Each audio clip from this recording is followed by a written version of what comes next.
Kento tikirie kebe tanga nyo motino nyomba ochiko moturorare. Kento tikirie kebe tanga nyo motino nyomba ochiko moturorare. Toba sako minyo kike moni ke mwamwege sunteime ngota ge totenike ya. Toba sako sumomo uka oteneine yangene koro ni gorari kerwekebe.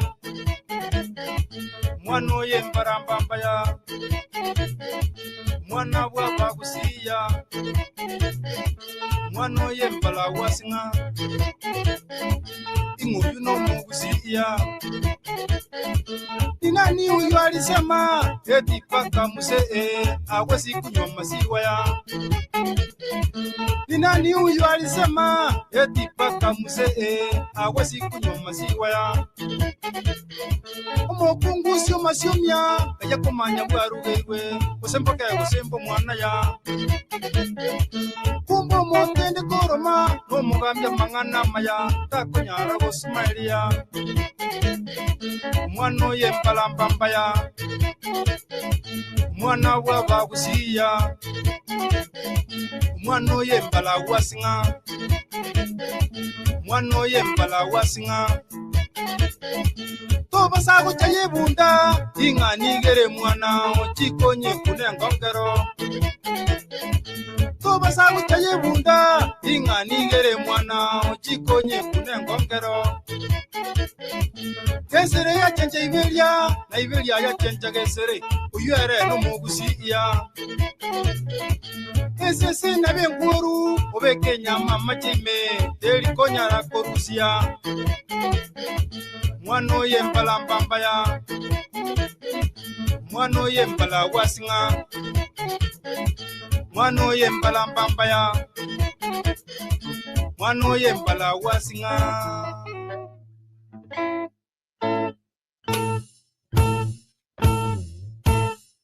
Ekinege tinge kya mwabo morondo Eya ekinege tinge kya mwabo morondo Ekinege tinge kya mwabo morondo ekinege tinge kya mwabo morondo ekinege tinge Nyagalia mareko kore uno mweto nyagalia mareko kore uno mweto nyagalia mareko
All right. Thank you very much for joining the Citizens Assembly. My name is Amerix, and I am the host of the Assembly. And as always, I just want to remind you that this Assembly doesn't belong to me. It belongs to everyone who is part of this conversation. Today, we are going to have a conversation as the citizens of this country.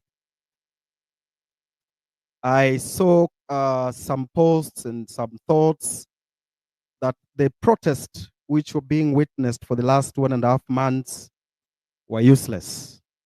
But I want to remind them that it is out of this protest that the finance bill was dropped. It is out of this protest that half of the cabinet was sacked.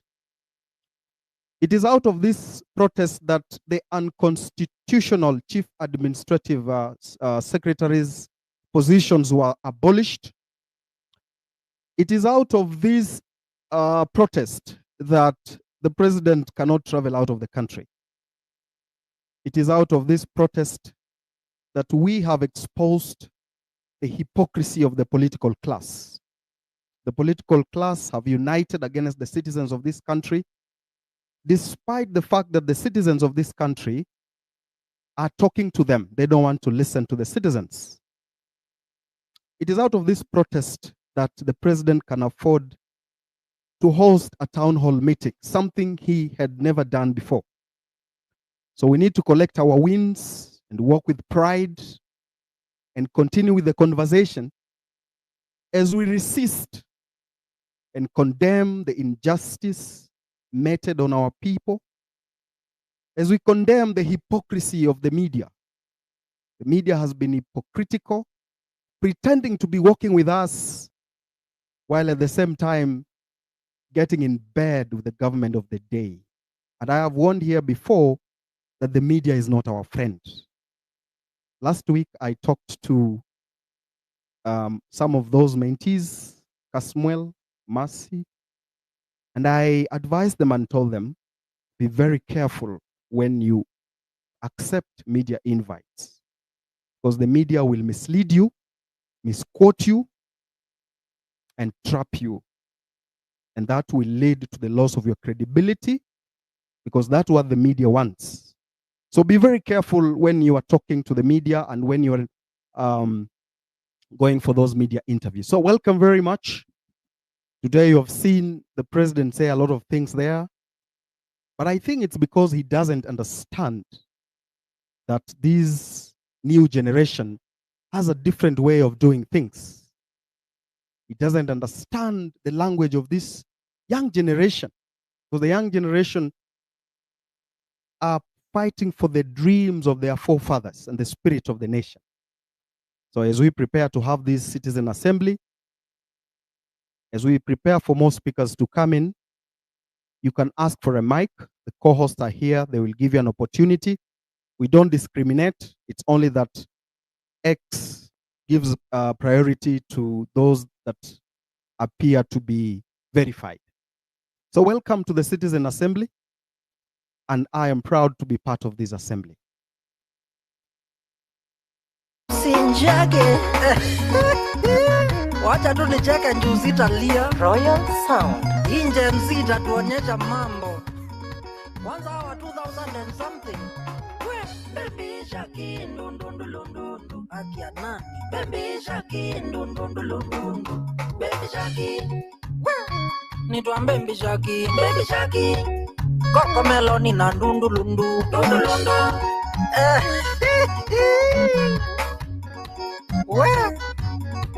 Wachana na Gen Z, watakuchanganya. Kwanza utu twa millennium, ukiona kana kasilika ovyo ovyo, unjue akakuzaliwa kitambo sana. Walimbo maneno kakuweni kalasti mboni, kata kuonesha fumbi ni tutoto tule twa Baby Shaki. Ni twa Baby Shaki, Baby Shaki. Koko meloni na ndundulundu, ndundulundu. Gani kwambia tumblata, kama unataka amani kwa hii maisha, tafuta mtu wa rika yako. Kama una ndeti mtoto wa Gen Z, watakukonfuse na lugha ushangae, watakusengenya ukiwapo na hautashikanisha. Salamu inaandikwa sasa. Baby Shaki. Nitwa Baby Shaki, Baby Shaki. Koko meloni na ndundulundu, ndundulundu.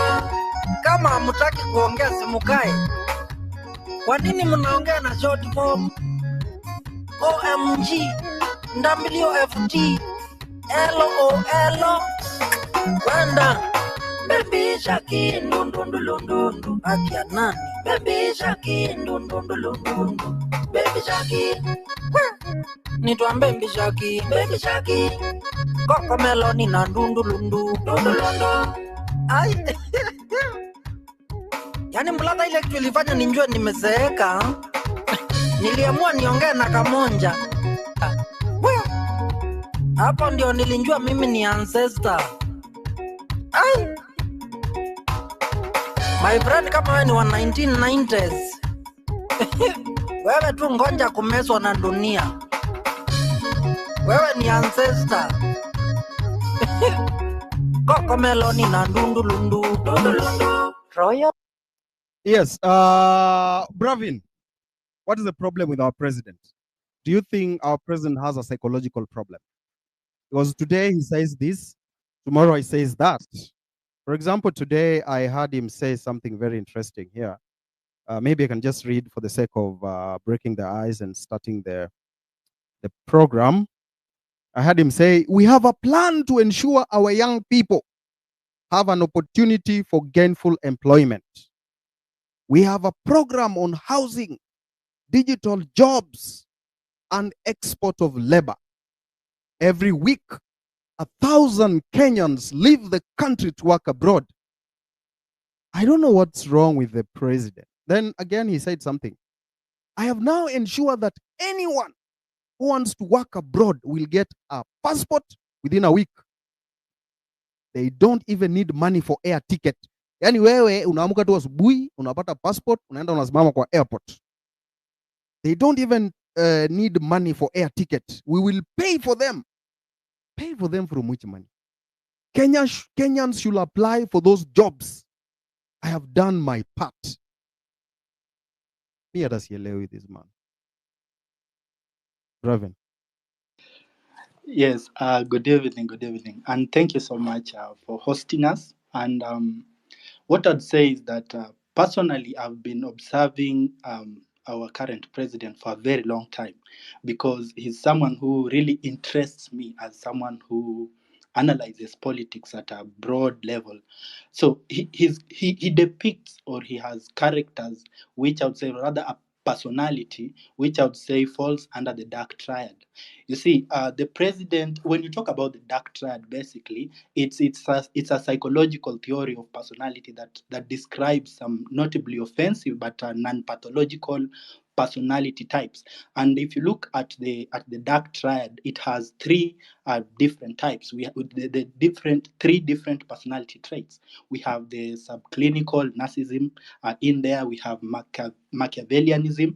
Then we also have the psychopathy down there, like subclinical psychopathy. So if you look at the characters, each of the three, like the three different traits, when it comes to narcissism, narcissism it is characterized by this magnificent sense of self-importance, and the people who have this kind of personality also, they lack empathy for others, and they also have a tendency to exploit and manipulate others for personal gain.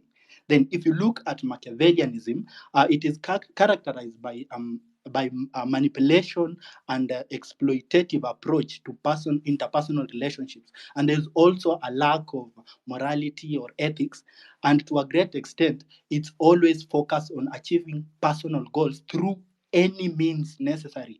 That is something you must consider. It is by any means necessary. Then when it comes to psychopathy, it is the lack of empathy. It is characterized by lack of empathy and remorse, and impulsivity is also there, and there's a tendency of antisocial behavior. Now, if you look at these three different personality traits, they are always distinct. They are different, but most of the time they tend to overlap each other. And the reason as to why they are called dark is because mostly they have some malevolent, at the end of the day, they have some malevolent they are characterized by some malevolent, what can I say, the goal that the person who has these traits has, they are not good intentions at the end of the day. It's usually bad. And individuals who exhibit the high levels of these traits may also engage in behaviors that are harmful to others, like lying, they cheat, and they like exploiting people. And if you look at the president currently, he depicts most of these characters, because if you look at how he lies, I can say he has a problem with chronic lying. If I were to say, he's basically a pathological liar, because he says this today, but if you come tomorrow again, the game changes. Then he manipulates people at so many levels. And if you look at how he does, or rather he speaks sometimes, he does not have We any lost you, bro. empathy. Can you hear me? Can you hear me?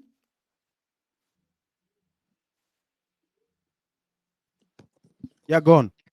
Yes, okay. What I'm saying is, if you look at how when he speaks, he depicts a lot of these characters. For example, if you look at lying, the president will say A today, then tomorrow the story changes. Then if you move to the way when it comes to exploiting, there's a lot of exploitation of Kenyans that happens in this regime, if I might say so. And if you look at how people get manipulated, you get manipulated at different levels. There is the issue of gaslighting that he does a lot. So when you come and people tell you that you cannot be clever than an entire nation, I keep saying that you can't be clever than an entire nation. An entire nation cannot come outside to tell you the finance bill is wrong, it's not what you want. Then you still come outside and tell us that it's out of propaganda that we declined or rejected this bill. Then you start saying we are wrong. An entire nation cannot be wrong. You need to All right. understand that. Yeah. Hold it there. So that Hold it there. is what I can say. Yeah. Thank you. Just hold it there. Senator Onyonga, welcome. Can you hear me? Good evening. How is everybody? Good evening, Senator. How are you? I am well. I'm actually holding on. Why are you politicians playing picky ponky with us? That's It's a very difficult question, but I'll try and just simplify. say something. Just say something in 15 seconds. Why are you politicians playing picky ponky with Kenyans? It's because they know that the voters are always vulnerable. They know that if they had resources and they were able to buy the voter, then that gives them legitimacy. Then after that, you come to the National Assembly and the Senate and all the houses that are the parliament. And essentially, the system, as I've been saying, ends up being catch-22, where people have to steal money from the public to use it to make sure they bribe the public, for the public then to vote for them to own the legitimacy. And the only thing they believe that gives them the standard or makes them great and make Kenyans fear and respect them is how much money they have, how many cars they drive, how much land they have, irrespective of what the promises were during the elections about trying to alleviate poverty, change the status of Kenya, make sure that young people and old people are taken care of, the basics that any country needs to give. So that's why you hear me constantly saying the country is broken. And right now, what we need is to begin to figure out how do we fix this broken country. Hold up there. Polo, why is the president playing picky ponky with us? The president is mad. The president has been laughing and maliza. It has poisoned him to become a very, very greedy, ruthless bastard. And now that Mr. Peter Salasya is here, I need him to answer a very important question I've been asking. I've been wanting to ask someone above there. Mr. Peter Salasya, are you aware of now that you're one of the representatives of the Kakamega County? Are you aware of the gold mining that has been happening there, or that is about to happen there, in an area called Ikolomani, regardless of whether you represent that area or not? Are you aware of what is happening in your county? Please answer that, Fadali. All right. I think he doesn't have. I've not seen him with a mic. Let him come in as Edgar brings him and the others. I've also seen Senator Okia here. So let's give them the mic as they come to answer those questions and be tough with the questions, Polo, about minerals. We are losing minerals in this country as politicians supervise and receive kickbacks from these people. That's what I want to emphasize. That's all right.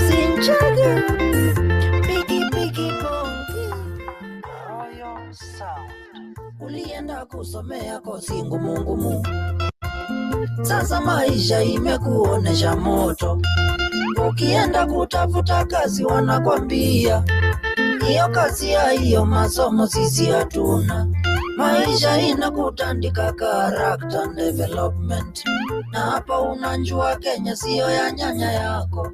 Unaamua kufanya ile kazi itakunja. Leo ni Munjengo, kesho uko na Nduthi. Na hiyo ndiyo inaitwa piki ponki. Kila kitu ni piki ponki. Paka mielon disco. Kila kitu maponki. Paka mielon disco. Paka mielon disco. Paka mielon. Kila kitu ni piki ponki. Paka mielon disco. Maisha haitaki ujinga. Uliambiwa uolewe ukiwa msichana, lakini ukasema kwanza ufunje mifupa. Miaka nayo ndiyo hiyo inaonga dhate. Sasa maisha imekuonesha moto.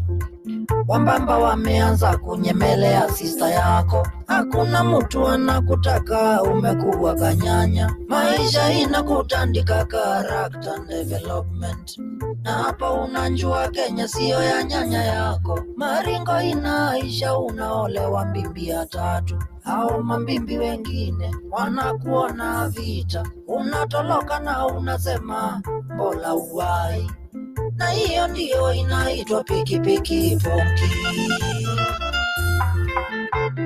Kila kitu ni piki pongi, paka mielon disco. Kila kitu mapongi, paka mielon disco.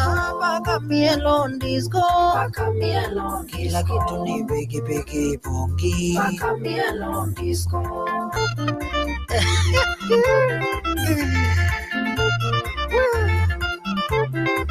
Nakwambia ni kumoto. Ni kundia lala.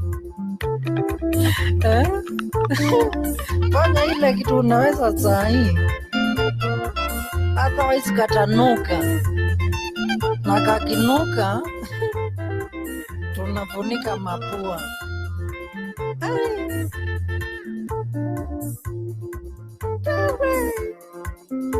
Wapikulega tonzweni MC Njage ni kumoto. All right, Piki Piko Ponki. I don't know why politicians are playing Piki Piki Ponki with us. So, Polokimani, do we need leaders? No, fuck leaders. What we need is representatives, not leaders. Leaders, Yes. we have seen what they can do. Leaders are fucking us. What we need is people who are there to represent our needs and listen to what we tell them so that they can forward it. If you are you asking about us as the Gen Z community? Yes, Or you've seen the media pushing some narrative that one, Gen Zs need leaders. Number two, the people are dying on the streets. They are dying. They are not being killed. I really want you to raise those two issues. Does the Gen Z need leaders? Does the Gen Z need politicians? Question number one, we do not need leaders. What we need is what the other day I said. They are telling us that us having leaders is like a clickbait they are throwing at us so that we can have some kind of confusion, so that we find ourselves electing leaders who will then, because we all know leaders, to Kichagua leaders, they will compromise them. We do not need leaders.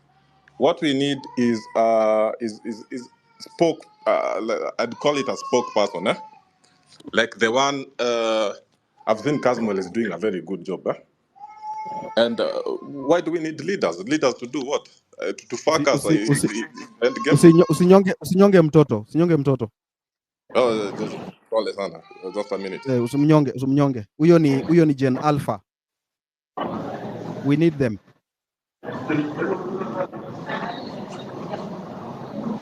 There, are you there, Polo?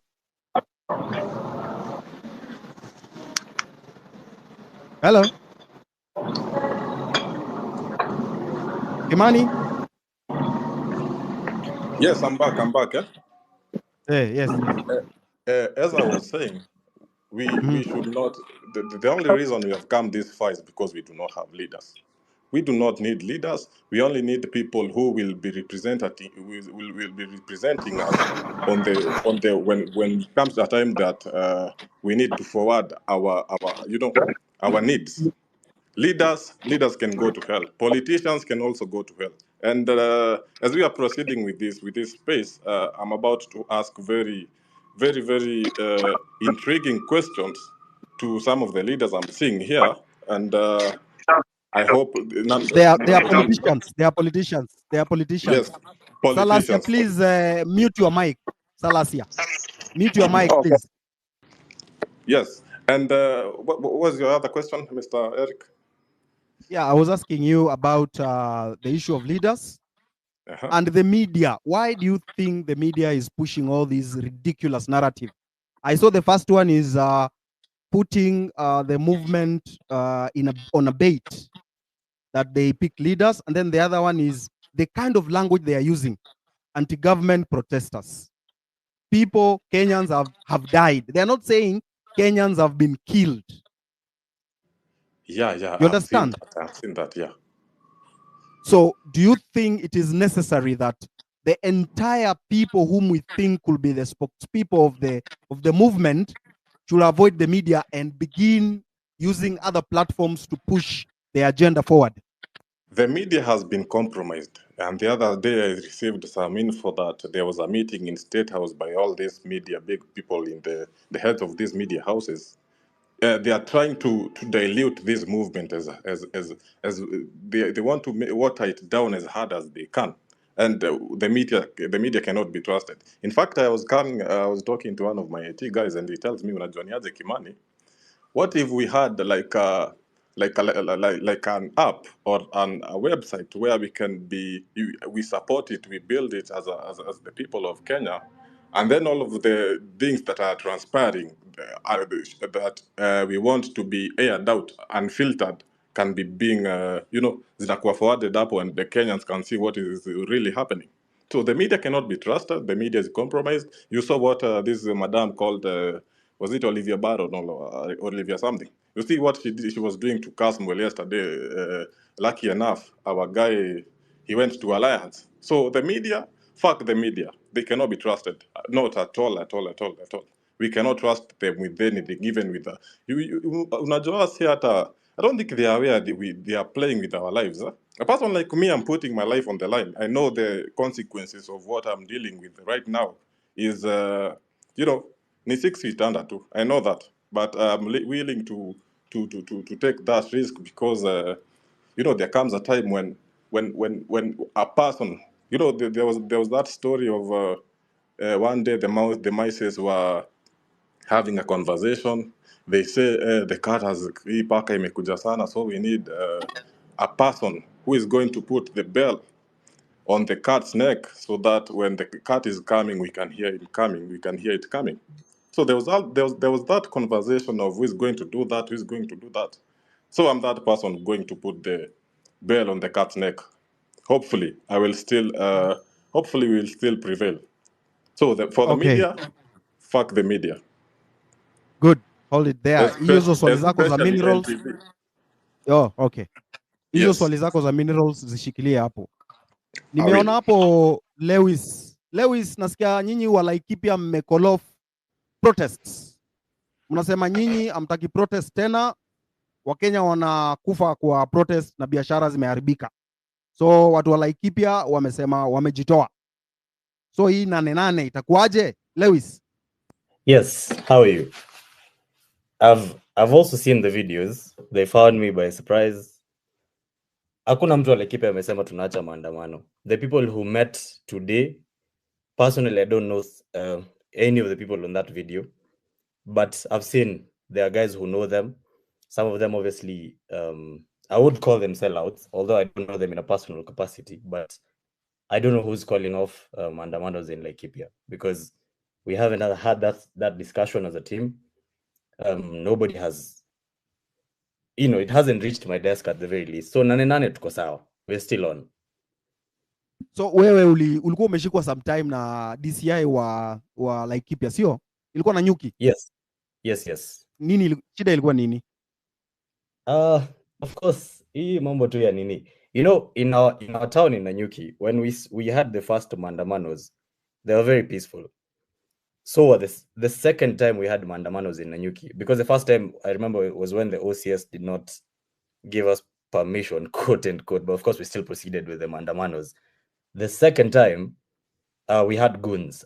There was a point at the maandamanos when I was asking people to be peaceful, and guys almost roughed me up, and I looked at the crowd because Nanyuki is a very small town. We know everyone. And I was looking at the crowd and there was nobody I could see. I mean, I couldn't see anybody that I knew in that crowd. And these guys were ready to rough me up. And I went back to a WhatsApp group and I begged people to remain peaceful. And then that was it. But then, so what happened was an area member of parliament, no, not our MP, actually, and this is one of the most interesting things that happened on that day. When people were looting, you would expect that guys would be looting, the CDF office, the MP's home. And I'm not saying they should, but logically speaking, if there was somebody you were angry at on that day, people skipped the MP's personal home, they skipped the CDF office, they went to the county assembly, which has absolutely nothing to do with the finance bill, and then they went and burnt down a supermarket owned by the member of parliament for Kieni. So I think that is exactly now why they were looking for me. But because they were not looking for me to arrest me, because I called the OCS and asked him, hey, I'm hearing that the guys who are looking for me, is it true? And the OCS went to the DCI, he asked them, came back, and they said, we have no idea. So even when they were looking for me, I'm not sure if they had any good. And I remember we had a chat at that time, Eric, and you're asking what was going on. So they were looking for me. I asked you.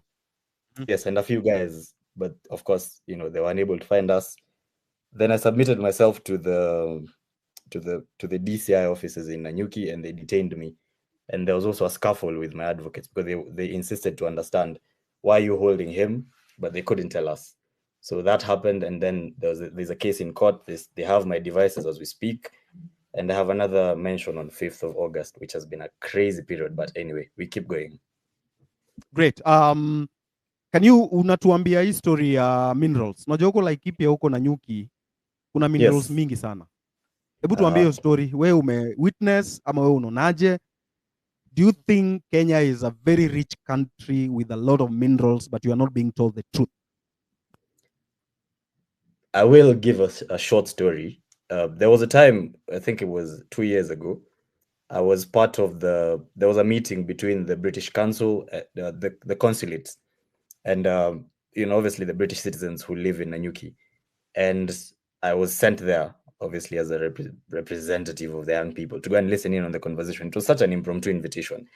So I showed up. I had no idea what this conversation was about. And one of the things that truly, truly irked me was that when I went to this meeting, I could hear, before I even get to the point of minerals, just to understand the idea or the thought process with which our land is held in Nanyuki. And obviously, I'm not asking anybody to go into Union's ranch. I remember one of the points that was raised as a key pain point by the British citizens was that they were bemoaning the encroachment of private ranches by the pastoralist communities, which was one hell of a statement, to be fair, because what do you mean the pastoralist communities are encroaching on private ranches? This is their land. So when you come to talk about the issue of conservancies, I will be very honest, I don't know about that. I'm actually also reading through the information that I'm receiving online, and I'm truly, truly surprised as well. The other day I was seeing stories to do with Magadi, and I'm seeing stories to do with National Rangelands Trust. Last week we had a conversation at some place called Your Local, fantastic organization. We were having a conversation about quote unquote climate change and all those things, and the conversation on the carbon credits came up quite a number of times, but nobody was really able to understand, because I remember one of the things that they were talking about is that we need to restore our world, and these buzzwords that they use, and I asked a question: restore the earth to its natural state. And I was asking, because the earth is about 4 billion years old, it's had ice ages, it's had all these states that have all been natural and are never man-made. Humanity has existed for about 4 minutes in the timeline of the existence of the world. So at what point within the last 4 billion years do we consider the earth is natural, is its natural state? And why then do we think that humanity as an existence is not nature's way of even expressing its own evil side? So the idea that humanity is separate from the world in itself and that we're external observers of the world that we live in is one really, really interesting concept that I struggle to understand, even as we discuss issues to do with conservation, we discuss issues to do with minerals. So on minerals, I must admit, I don't know enough to respond to that question, but on the mindset that underscores or the underlying mindset around land ownership and conservancies and all those things, it's quite it's a madness in Laikipia, I would say. All right, thank you very much, Lewis, for that. We're hoping to see Nanyuki on Nane Nane.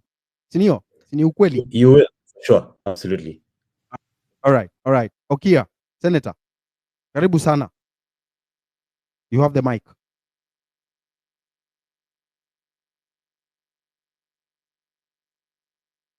Amjambo. Hatujambo. Yes. Labda wewe. Si jambo, niko tu. Tuko tu tunaombea nchi yetu. Okay. So I want to talk about the question of mining. I've personally visited the mines in Kakamega. We're also having these mines in Busia. And the other day you saw a large consignment of cyanide was spilled on the road somewhere where there's an accident and they learned that the contents that were being transported was large consignment of cyanide, which are basically used in mining. That quantity of cyanide should tell you the amount of mining that's going on. I've been to Kakamega, where they have even gone as far as digging up that rehabilitation school for physically challenged children. You go to Busia, they've dug up to some schools. I've dug up now. There's one secondary school, the gate has been dug up.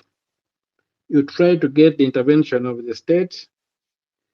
You learn that these fellows are wired up to the top. So the state agencies down here looks like they are impotent. They cannot intervene. You try NEMA, there's nothing. They're using acid, sulfuric acid, sometimes to clean these things.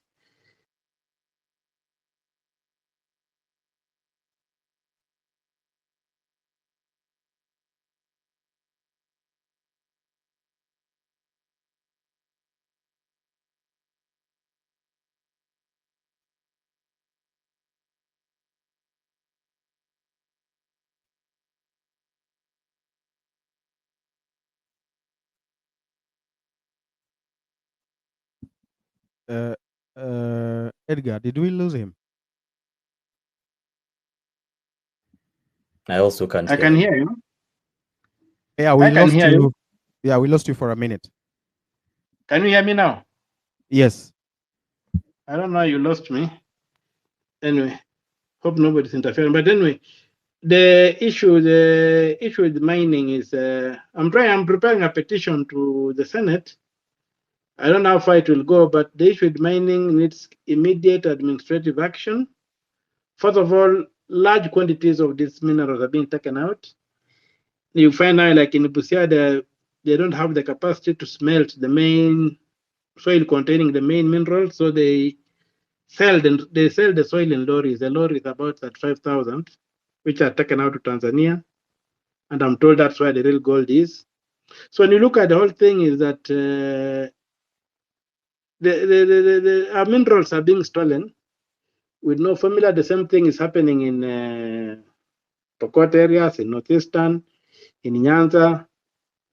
So quick action is required, but this particular administration looks like it's not keen to intervene and put some regulatory measures in place because it's like it's benefiting them.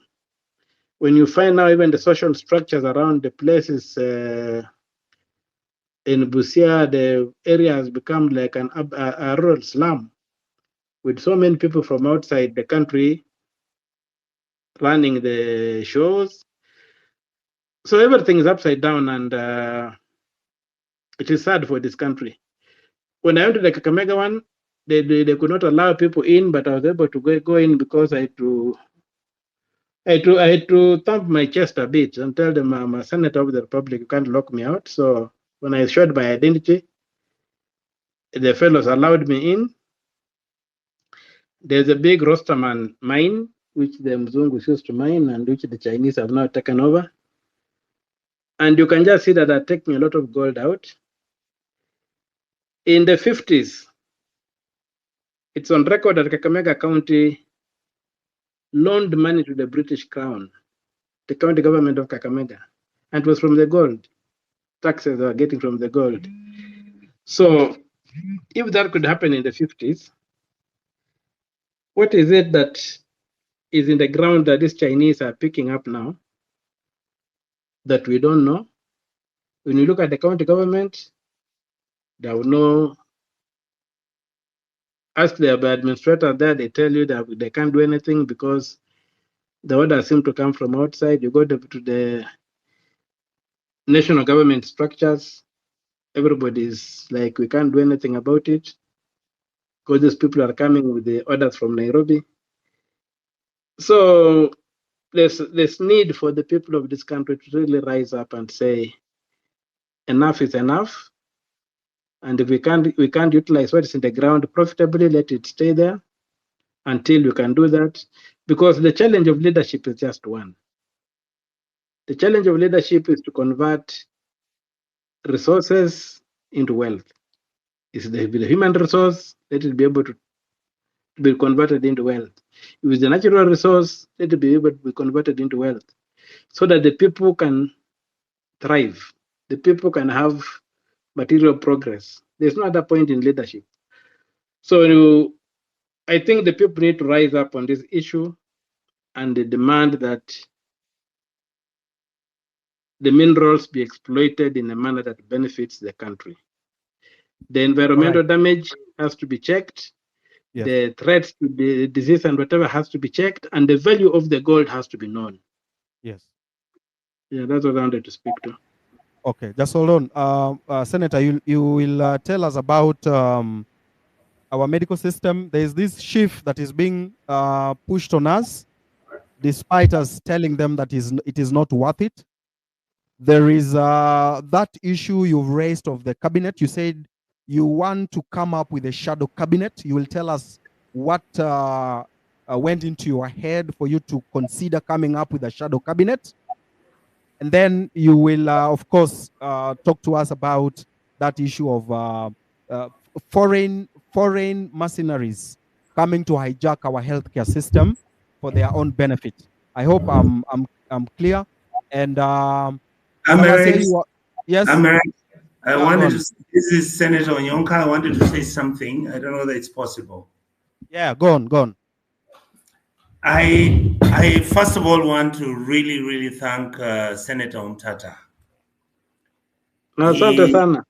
He was the lone voice of reason and intellect that many of us kinda dismissed, and as he kept on raising these issues. If you look at the story about our minerals, if you look at Kenya as a country, you will be shocked. What happened to me about 3 weeks ago is that a person, and by the way, many people keep asking, where do you get this information, even the story about the airport and all that? There are some wonderful people, just like Mr. Amenya, the guy who first raised the red flag. The truth is, somebody sent me a message and it was an executive order. And it was an executive summary. That executive summary is presumably, and I say this with a lot of courtesy because when I got that report, I was shocked that we have rare minerals at the coastal area.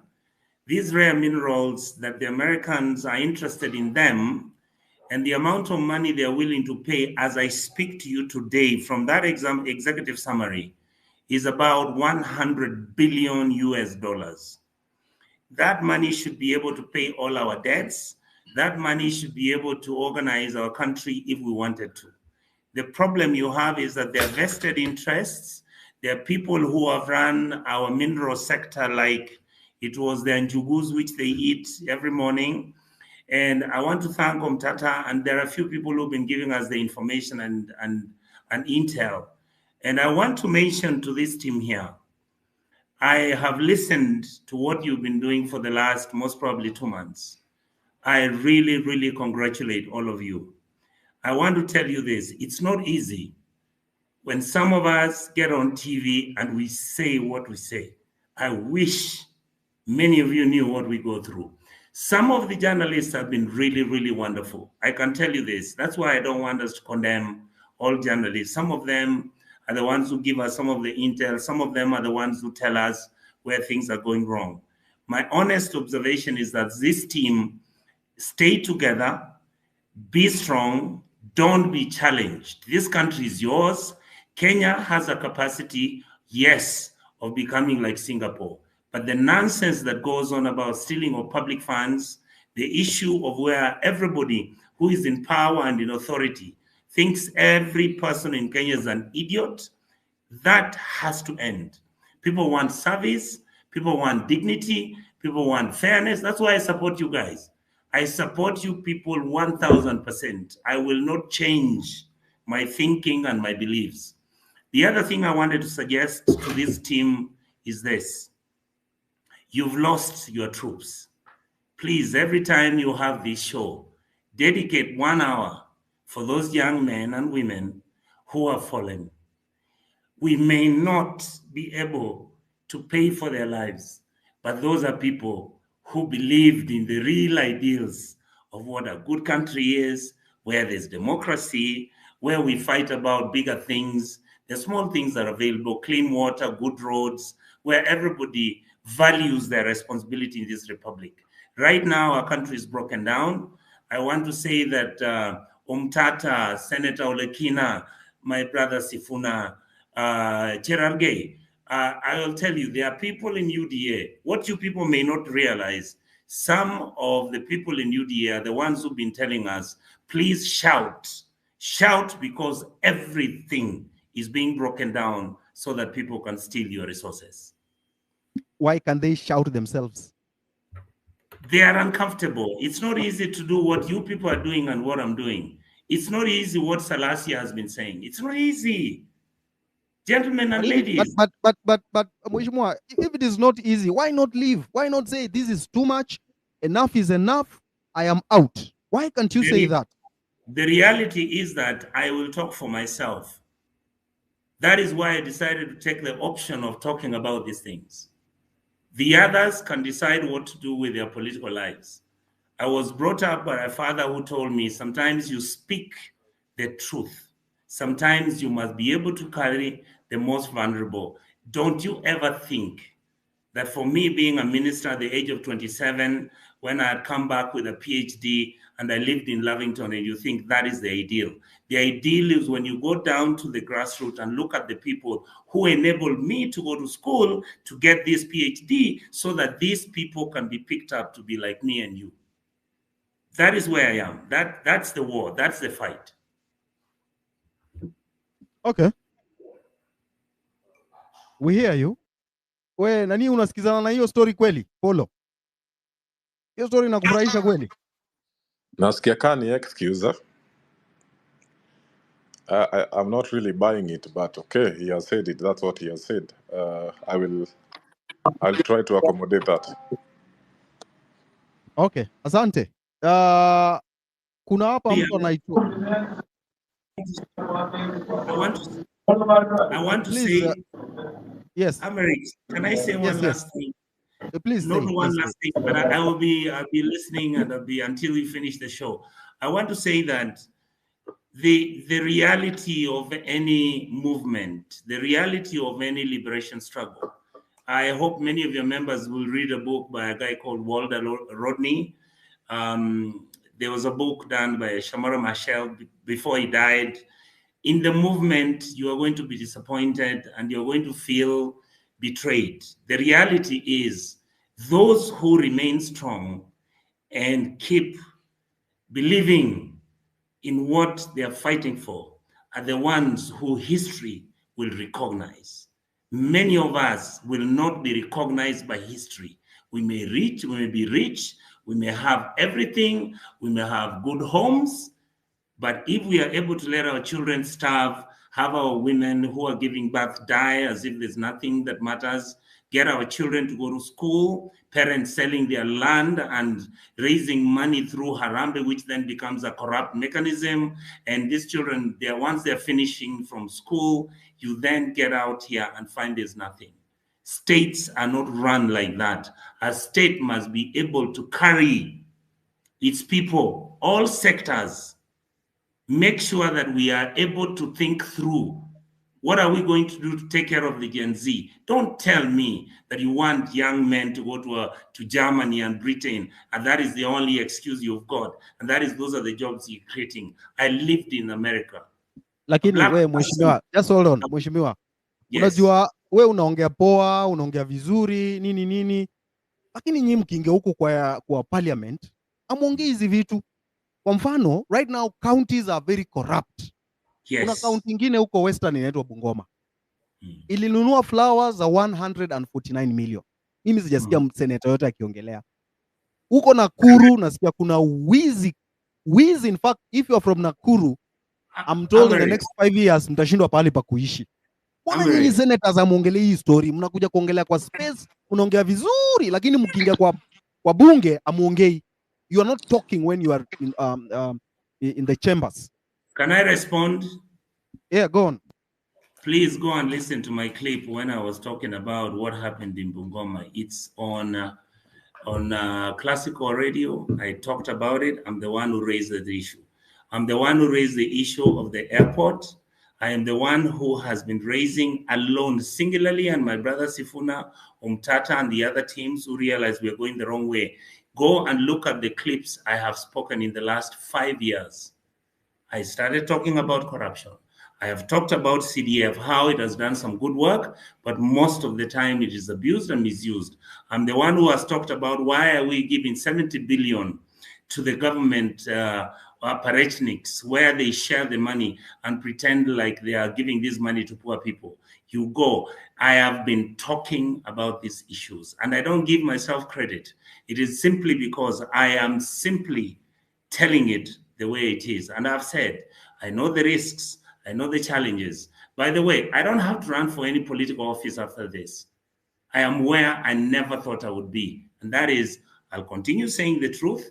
I'll have people who are going to be insulting, those who will doubt whether I believe in it. I'll tell you this, nobody believed in Martin Luther King talking about the emancipation of the Black community in America until he made his speech in Washington, D.C. So in your capacity, what are you doing to advance the demands of the Gen Z protest? Wewe in your capacity unafanya nini? Thank you. My job is as a senator. I cannot carry a gun and go and kill anybody who has stolen public money. I am willing to engage with Sifuna, engage with my brother Umtata, engage with all the people who are Selassie, so that we can use the law that we have to start changing. We can go to the Senate and bring in a petition where we're demanding that the government provides free education from primary school to secondary school up to university. Don't ask me why I didn't do it before. Most probably I didn't think about it. I am now thinking about it. We are going to get the ESCC. We are going to challenge the president if he's willing to listen, or anybody who works with him. We must clean out the way we are fighting corruption without being vindictive, without attacking our political enemies. If somebody has broken the law, let him face the law and go through the process.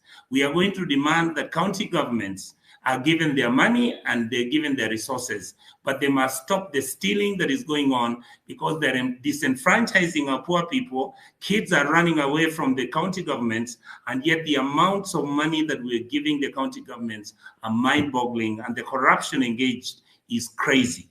So some of us are trying our best.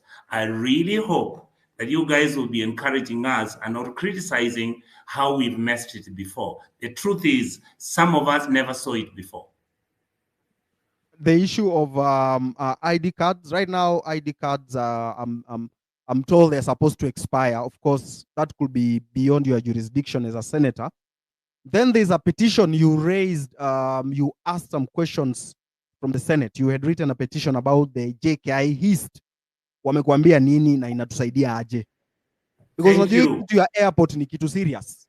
Hatutaki tuambie kesho tuambiwe airport imeshachukuliwa. Thank you. I wanted to say that, first of all, I thank whoever that gave me that information. And it was a young man, Amenya. I think you know him. He lives in France. I mention his name because it's already in public. He sent me the message. It was one of the most difficult things I had to do, because I looked, I checked, I saw who handles this, and some of those people are my friends. I decided to raise it because I knew that the implication of us allowing all our airports to be controlled by foreigners, first of all, it will be against the law. Number two, the committee where I sat, where I had a friend who then told me what they had discussed is that we will not, under IPPGs, allow our airports or even the port of Mombasa to be given out. So when I saw this information and I looked at the evidence provided, I said, I can take the risk and I can fall with it if it is not true. Fortunately, everything I said is true.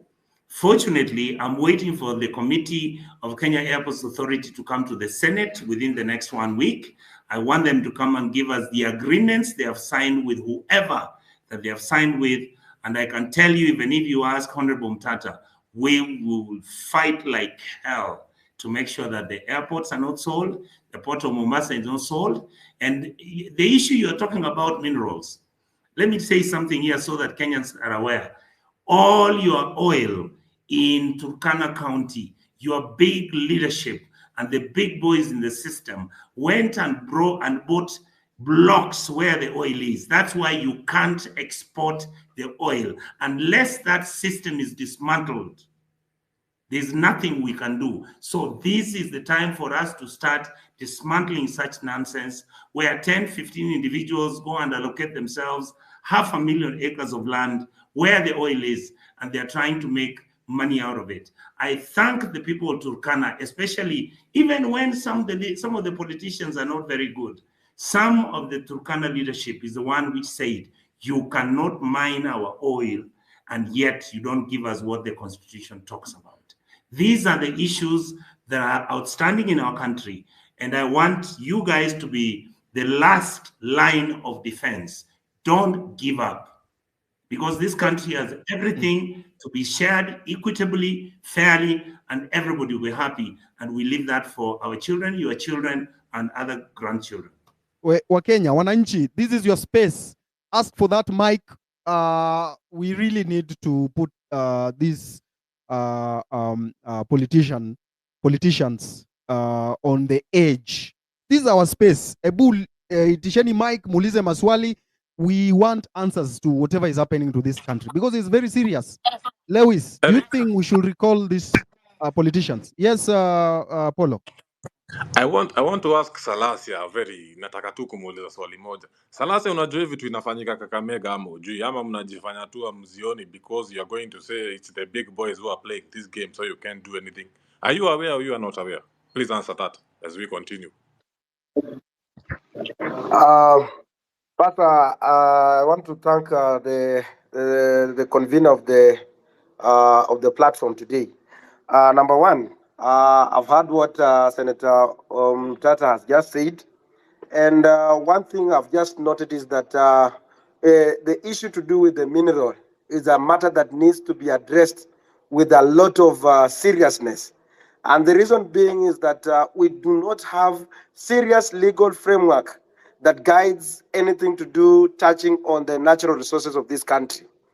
I remember last time when I went to Nigeria, and Nigerian people were crying that the 1 liter of fuel, it was going at 25. But when the Tinubu or whoever came in, the president, he went to 50 shillings per liter. And there was outcry in the entire when I was in Nigeria last year. And that one tells you that because they have the natural resources and it is benefiting the entire country. And looking at this and taking it as an example, you see that we have a lot of natural resources. As a good example is we have the gold mine that we are having here in Kakamega County. You realize that from since independence, there has been no clear, and that's why you find that most of the people have been dying there because there's no technology inside there. Look like today, if you are producing, you're lucky you've gotten the gold.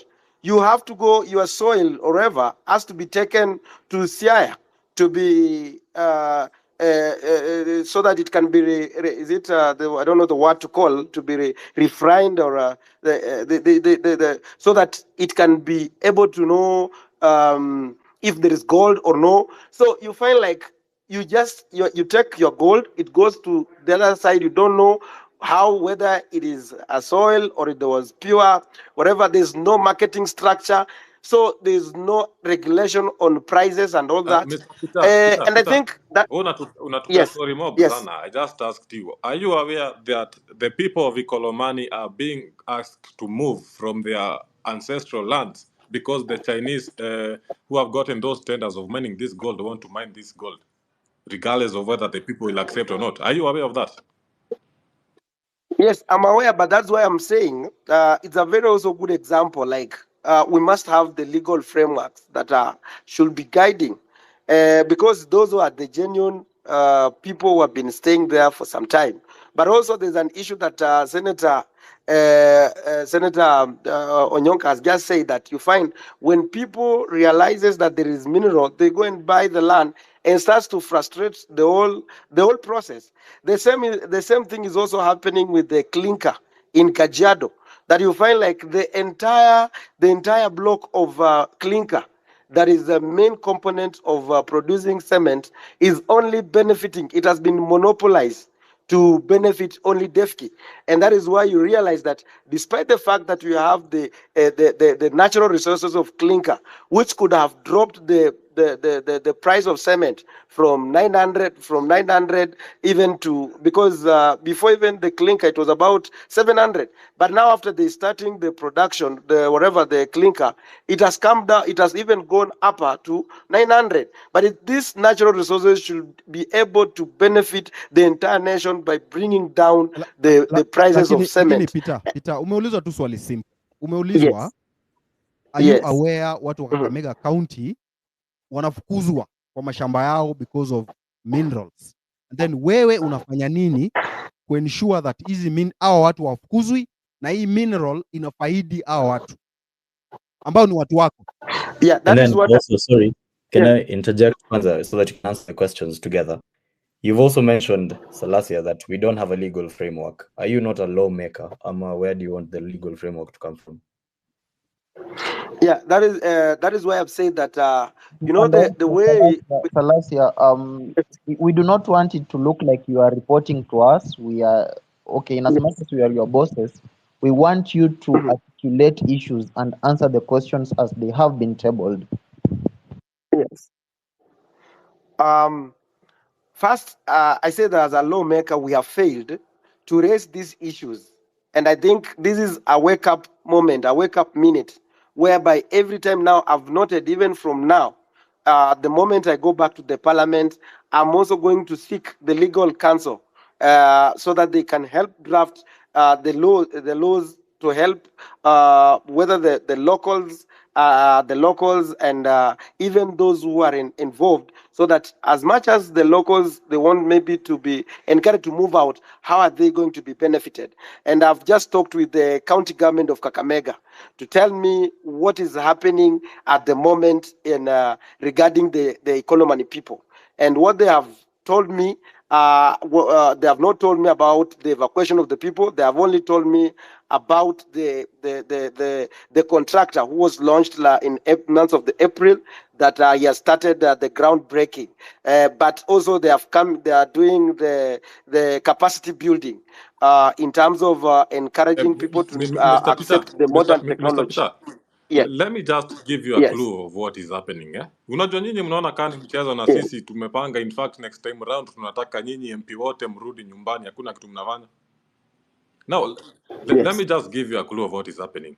The people of Ikolomani, this contractor has come here, he has said he has a budget of about 500 million of evacuating almost half of this constituency of Ikolomani. 500 million to evacuate half of the constituency. But the gold mines, in the estimated worth of this gold in Kolomani is about 300 billion. Halwale alianda quote in one of the he was giving, and he said it's worth 170 billion. It's not worth 170 billion. It's worth more than 300 billion.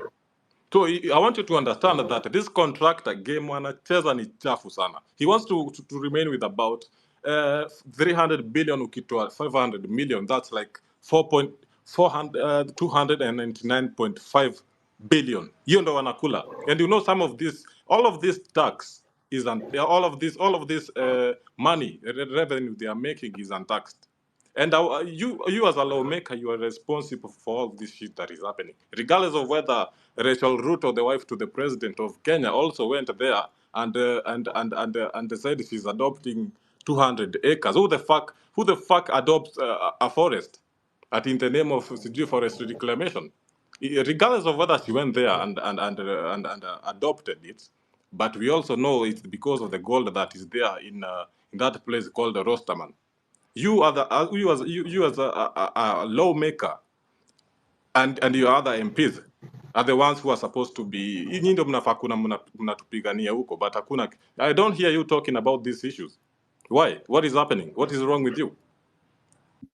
Kwanza Peter, kabla uongee.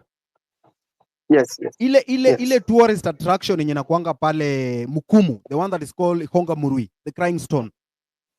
Are you aware that that thing has been already taken away by some developer? Jamaa alikuja amedanganya Kakamega County that place he's going to invest. Ame take over that place. Na tuna suspect that place is rich in something. Is rich in some mineral. Tuje mbona nyinyi mtusaidii bana. Nyinyi tunawapigia kura mwende mtusaidie, mnafika huko mnatusahau. That place is going. Hiyo place inachukuliwa. Na nyinyi mnaangalia tu. Hebu jibu hiyo swali Polo amekuuliza. I think one thing that we have failed is that there's some of the civil societies, and you think you remember that most of the civil societies have died in this country. And there are some of the things that they are the watchdog to raise some of the issues, because if I couldn't have come on this X, I could not have noted what is happening like in this Kakamega County. And I think from now, it is my duty now to go and write a question raising, asking the PS or the minister of the mining and to come and explain give us the report on what exactly is happening. But a good idea to solve the matter that is there should be that framework that tells you that if these investors coming, if he's not going to give the money like what is needed there, if they can enter into partnership, Eric. And maybe once we get into a partnership, we agree that this is the sharing formula of whatever we are going to get in from there, so that at the end of the day we can come to a conclusion. And I think the X space is raising. It is now coming to be a platform that is waking up. And we know that members of parliament, we are in different committees. So sometimes, like for me, I'm in the Committee of Agriculture. So I'm more conversed with the issues to do with the agriculture. Now you find like maybe if I'm not in the mining committee, I might not be able to know what exactly is happening and all. But still, we have a leeway whereby I can also go and write and seek a statement from the House and call upon the CS to come and explain to us on what is exactly happening. But because I'm still also in Western as we speak, I will also go and check and find out what is happening, and even also the Ministry of Environment of Kakamega County, whether they know what is happening and what is their way forward. You've mentioned something about sitting in the agriculture committee. This livestock bill 2024, the one that has been tabled by Kimani Ichung'wah. Why? Eric. Yes.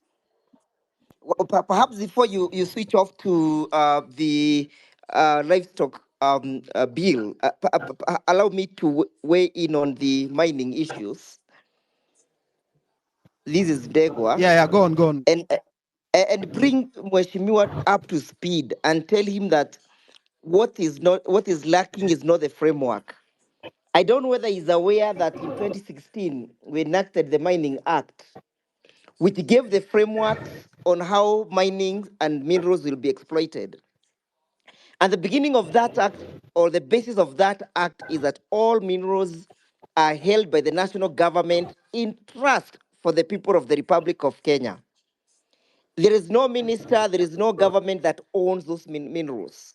They hold them in trust for the government of the Republic of Kenya. If you are to go in Laikipia, and I had a gentleman submitting those in that regard, all minerals, whether they are on private land that is freehold or they are on leasehold, the constitution speaks or states that they belong to the people of Kenya, and the government is the one that holds them in trust. If you look at the Mining Act, it has created the avenues where local communities can benefit. And it provides that 20% of equity deliverables from those minerals are to be left in for the benefit of those particular local communities. I was involved in the Mui coal basin, where the government of Kenya was doing a concession with some investors in South Africa. And why the whole process failed is because of the question of sustainable development, which the Westerners keeps on bringing and lifting up. And that is the question of globalization and how globalization is affecting our development, sustainable development, and the ability to determine our own course. Why Mui Coal Basin was not able to be exploited? Why Amu Power currently in Lamu is not able to generate power is because they were to use coal. When you go to the international arena and you connect this with the question of environmental degrading and the question of global warming, they say that coal contributes to global warming and the degeneration and the wastage of environment. But you ask yourself, had it not been for that coal, the steam engine would never have ran. They would never have discovered the steam engine. So when the Westerners, when Mzungu want to develop, he uses coal. But when we Africans want to develop, we are told that coal is a dirty energy. Fast forward about the question of the benefit sharing agreement. Part of the reason why exploitation of Mui coal basin failed was because government was not able to agree with the investors on the benefit sharing agreement, which largely was involved in its negotiations. So when Mwashimiwa says he does not understand, when people are being exploited on day-to-day basis, when the law is providing on the basis of how to go about this issue, it tells me that we are being represented by inept people. It tells me that we are being represented in parliament by people who are incompetent. It doesn't matter whether Mweshimiwa comes from that region, whether he's a member elected from that constituency, he has an overall role of oversight. I want him to go and read a report by KPMG analysis. It was done again in 2016, and see how the KPMG have analyzed the Mining Act and the faults and the amendments that needs to be brought forth from the KPMG report. So that at the end of the day, he speaks from a point of information. If he shares his number, I'll share this KPMG report, and I'll also share it with you, Eric, so that individuals can see the potentiality that is there in our minerals and the concealment that government has done. And that's why we are saying bad governance has brought concealment of very material facts that Kenyans ought to know about. Thank you, Eric. Those are my submissions and observations in respect to the mining. The Okay. KPMG report is quite crucial when you want to understand the question of the mining. Thank you. Okay. Of course, there's that petition you've put in place to impeach the presidency. You will share it with us shortly. I'm back to you, Polo. Do you think the questions you've been asked have been answered? No, not quite clearly as I had expected them. They were not as clear as I wanted them to be. But nitasamehea Salasia kidogo because I understand he's Peter Salasia. Now, I want to ask Mr. Okiya Omtata a very crucial question. Mr. Okiya Omtata, I need you to tell us about what actually happened with the titanium mining and the niobium mining that is still hasn't been touched in Taita Taveta County, Pale Mrima Hills. I need you to tell us about that. And as I'm aware, Jacob Juma had actually done analysis. The media reported the niobium that was there was estimated worth yake ilikuwa around 100 billion. But in his notes, and analysis, he has written 350 billion US dollars. Please expand on that. Please tell us what is going on. If you have any information that you'd like the public to know, that you'd like the 28,000 listeners here, you think they'd hear, they'd want to hear, please talk to us. Peter, you can mute your mic. Peter Salasia.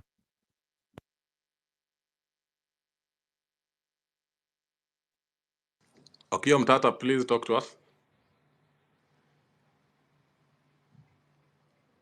Nikaa nimeuliza swali moto I know I'm playing with hot soup, but it's okay.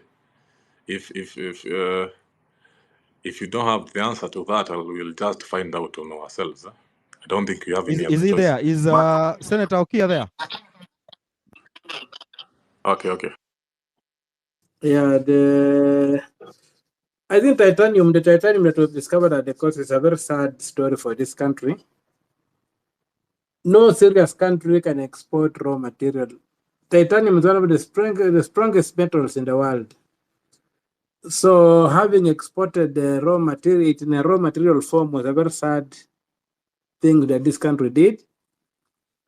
The prudent thing would have been to leave it in the ground if those people who are there were not able to use it, so that the generation that could add value to it locally would have come up and utilized it. So I think it was a very, very sad thing, and it's not acceptable what happened to it, because just people made deals and exported the raw material, and titanium it has a lot of byproducts, and so we lost. We lost 100%.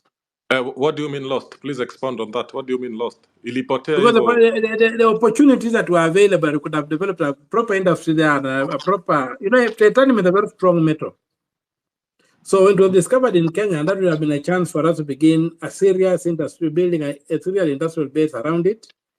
They gave excuses that you don't have enough power to smelt, you don't have enough power to do whatever.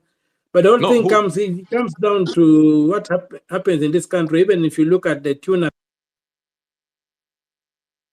Mr. Okia Mtata, who is this you are referring to as they gave excuses? Is it the government? Who do you have names? Can you cite out names?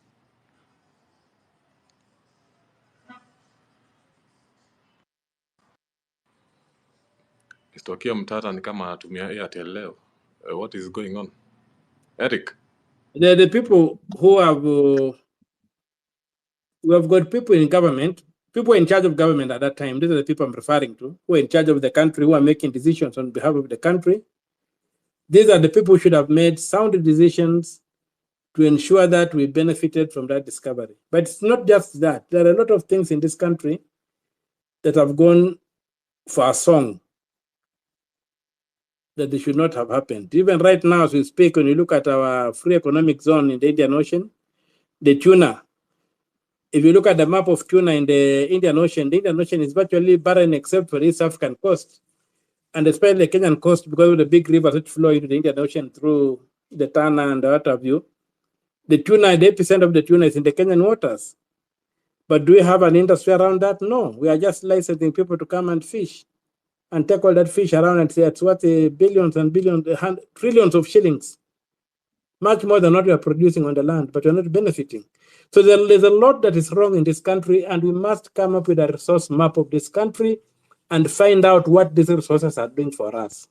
As I said at the beginning, the challenge of leadership is to convert resources into wealth. We cannot continue being poor, yet we are sitting on a very big resource base. When we went to school in my time, we were being taught that there were no resources, there were no minerals in this country. Yet it was a lie. We were being fed a lie so that we could not know what we were sitting on. It's now that we are beginning to see that there's a lot of minerals. You are talking of Jacob Juma and the mining at the coast. What I wanted to tell you is that Kotek, Jacob Juma found the information about Kotek in my office. When he was coming to do some work in my office, he used to come and do work in my office. So when he came to my office one time and he got somebody given a small write-up on those minerals, because something was happening at the ministry. That's how he got involved in the whole industry and whatever. So there's a lot in this country that is not known. And time to complain is not now. We must now stop and begin organizing ourselves to make sure that we do a resource map of this country. Our free economic zone in the Indian Ocean is about 3 times the landmass of Kenya. We don't know what is in there. And if we know, a few people know and are hiding it. So we need to make a deliberate decision that we get a government that will come up and say, let us map the resources in this country. Let us know what is where, and then see what is the best way to utilize this resource. What we can't utilize effectively, we leave in the ground for that generation that can utilize it to come and utilize it. But right now, we are being led and being fed a lie. When I went to school, I knew that Kenya did not have minerals. It was taught in school. But we are learning that Kenya is overendowed with minerals of all nature. The other day you saw, I think somewhere in Nyeri or wherever, I read a story that Rwandese had been buying. All right. Some metals there, which later turned out to be very expensive metals. Hello? Can I interject? Hello? Polo, are you there? I'm being heard. Polo, are you there? Yeah, I'm here. Are you there, Polo? Yeah, okay, okay, so, okay, just hold on a bit. Just hold on. That person, Polo, that person who Okia is saying they. Can you get that person? Can you get that person? We inatakana tumsalimie vilivyo, because that is the way to deal with these people. Tuwasalimie.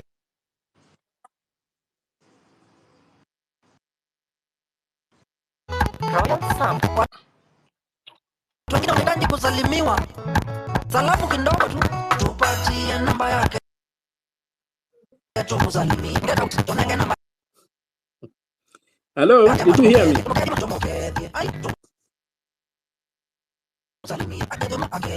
Watu mokethie. Kilo mwana. Watu wengine wanahitaji shikamoo. Wengine wanahitaji kusalimiwa.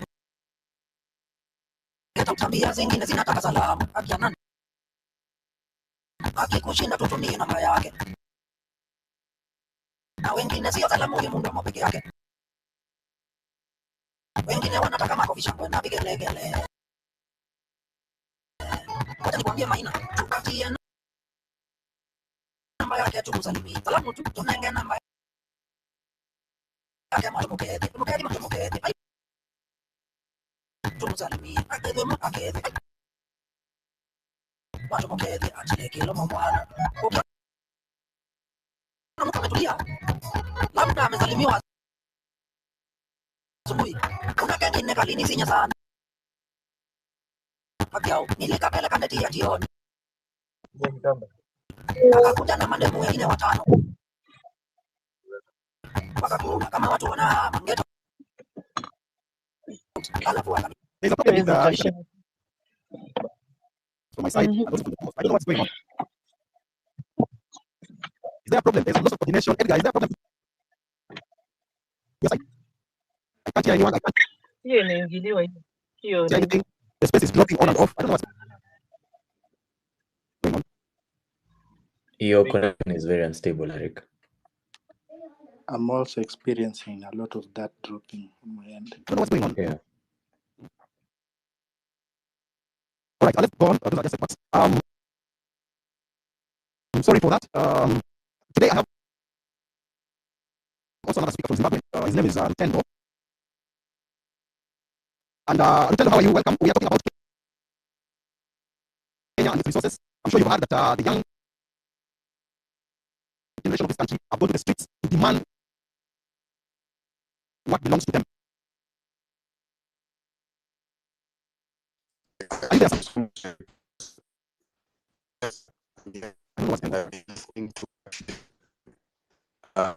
I've been listening to what has been said. And I thought the most ironic thing that was said was by the gentleman who spoke previously about how you guys were taught that there are no minerals in Kenya. And ironically, that is the very same thing that we were taught everywhere else in Africa. And I was annoyed when and that we about Kenya so many different ways. So yes,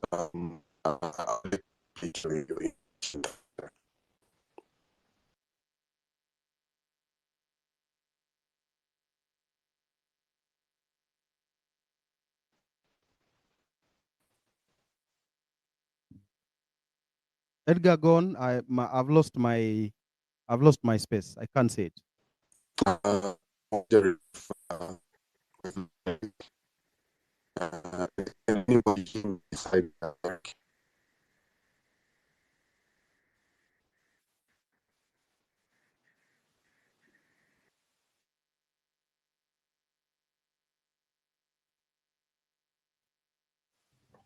Not sure if I'm the only person who's lost the speakers. Kimani, can you hear anyone?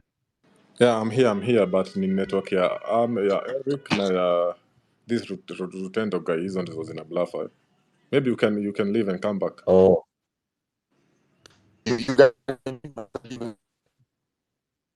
Rutendo sikusikii. yeah, Rutendo, we can barely hear you.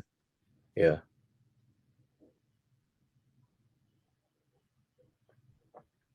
Can you hear me? Edgar? Cyprian? Yes, we can hear you. Yes, I can hear you. Okay. I think I exited and then I came back. So maybe we can give Rutendo 3 to 5 minutes to tell us his thoughts on seed sovereignty in Africa, what he has been doing, and why, as Kenyans, we need to be concerned about us losing our livestock, our food, and how politicians have sold us to the highest bidder. Rutendo. I think he has been having connectivity issues. He has dropped to refresh his internet so that he can rejoin again. Okay, we continue where we had left from before there was this disconnection and disorganization. I think Polo was talking to Okia about Kwale. That's where I was last. I don't know if that conversation ended. I don't know. Yes, I'm not sure if it did end, but let me just circle back on that. Now, what was happening? Mr. Okio Mtata was talking about titanium. Well, I was talking about niobium. They're two very different minerals and very prices zao zinavary. So the one I'm more interested in is the niobium. I want to understand has it not been extracted or mined? Nini tumekosa? Unataka kuniambia a country like Kenya, which is probably, countries like Uganda and Tanzania look up to us. We cannot be able to finance our own industries and utilize these minerals that we have. Imagine unajua 300 billion USD, hiyo ni pesa ngapi bana? Hiyo ni matrilioni bana. That is just one mineral, niobium. And then we go to places like Kitui. Kitui, as I understand right now, it has gold. And what the white man has been doing now. America, in its industrialization period, America has used coal for about 250 years. But now they come here in Kenya and tell us, mnajua ni aje, nyinyi hamfai kutumia coal yenu juu mnaharibu climate. Juu sisi tulitumia yetu last time na tukajijenga na tukaharibu climate to this extent. So nyinyi msitumie coal yenu juu mtaharibu climate, so wacha tu ikae hapo. Don't use that coal. I want us to understand what the hell happened ikafanya tukamake the white man akakuwa like a prefect to us, to this country of ours. I want to understand why a country like Kenya, we don't have our own system where we can be, after minerals like gold have been extracted, hakuwezi kuwa na like an open market system where the miner will get his share, the government will get its share, the county government gets its share, the national government its share, and mwenye ule wa kuexport apate share yake. I want to understand why the white man keeps telling us. The other time I said all mining licenses should be revoked, but I know sponsored comments when I see them, and hizo ndo mnapatanga nimezificha huko kwa hidden replies because they are kuna vile wanacheza na psychology. They want to devalue the weight of your statement, so they come here and say mining industry si mchezo. It's not child's play like you think. It requires a lot of capital. It requires a lot of and some other bullshit they mentioned. But I want to understand nini ngumu hapo. Kwani hawa students wako universities zetu wenye wanafanya industrial chemistry, mnataka wafanye nini?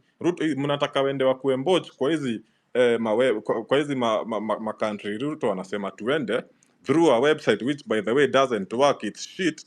You press the sign up and you keep going in circles. It doesn't work at all. I want us to understand. I really want to understand. Nini mbaya? Why can't we do these things for ourselves? Why do we need the white man? Why do we allow what has happened? Why have we been in an invisible prison that we have been put by the British, by the white man, about conservancies and shit, whereas there's a lot more that has been going on for a very, very, very long time. And we never actually got to know what has been happening. Actually, let me just say this. Courtesy of Ruto's recklessness and the kiherehere and Tamar,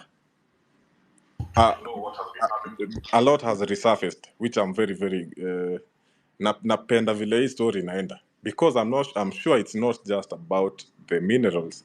This is just a CIA guy called Ian Cox today said I'm telling half truths with Q and Amerix. So if this is the half truth, then what the hell? How ugly is the whole truth? Now, I don't even know what I was asking, but nasikia damu inachemka sana. Okay, wacha Okia kujibu. Can I, because my question will just walk into what okay, ni nani? Paul Okimani was talking about. Ni nani? Oh, ni Lewis. Okay, Lewis. sawa. So, even as we have conversations here on this space, it's very interesting to me that when we ask our elected representatives questions, they respond in the language of activism. They say we should, for example, Salasia said we should have a legal framework. Will tell us that we lost an opportunity, but nothing happened from it.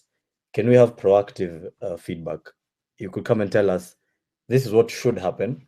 This is what I'm willing to do at my level, and this is what I'm willing to follow up on at this level, because all of us cannot be on this space raising issues. Because when we raise an issue and we say people are being oppressed because of ABC mining company, as an elected representative, part of your feedback should not be to come and tell us, I'm also aware that that is happening and this happened and it's so sad and we move on.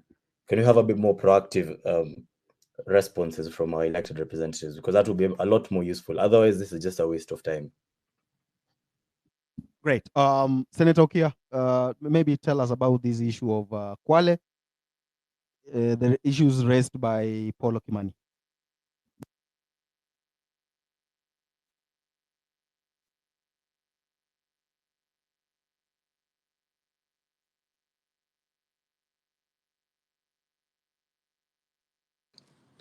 Now huyo ni kama network yake imepotea, but let me mention, wacha ni mention kitu ya kuongeza ya kuchemsha watu damu zaidi. You know, by the information I'm receiving right now from anonymous DMs, which by the way I delete after reading them, so hata mkikuja kunishika hamtapata shit.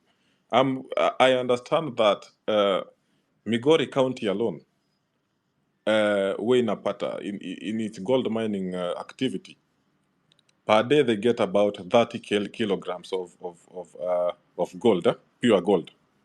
So kufanya tu hesabu kidogo, 1 gram of gold, pure gold, is about 9,000 shillings, 8,000 shillings. So ukipiga hiyo hesabu, 1 kg is about 8 million. So like 8 million times 23 kgs, that's like 240 million per day. Hii ndio yote inaenda wapi? And Ruto is busy there telling us we need to live within our own means. And now that I've mentioned Ruto, do you know in a country, in a place called Lolgorian, pale kuna gold mob sana, in Narok. But this guy, actually, he has, naambiwa pale kuna chungwa na RD, Rapid Deployment Unit, RDU. This is a very serious squad that is supposed to be dealing with criminals. Wamazia ameweka masoja pale wanachunga shamba. Nini iko pale? If not gold, what is wrong with this guy? That's why even when we were starting this space, I said, tamaa huyu jamaa konayo mimi hata, it's like drinking salty water, ocean water. Unajua, the more you drink, the more you become dusty. This guy is drinking dusty water or is drinking salty water from the ocean. Huyu jamaa tamaa iko nayo hata sijui, hata Mungu anajua anakaanga hivi chini, anasema na hii mtu niliundia wapi? Kuna glitch mahali ilifanyika. I don't know what's wrong with this guy. We are tulifanya makosa kubwa sana And I regret it every night. Saa zingine hata naamka saa 8 usiku kuklik because of how angry I am, remembering that with all the shit we are going through, we are supposed to be like a small African Japan. But because of these guys, we are living in abject poverty. Niko na hasira sana. Wacha nikunywe maji ya chumvi kwanza, Mr. Eric. Aya, sawa. Rutendo, karibu sana. Welcome.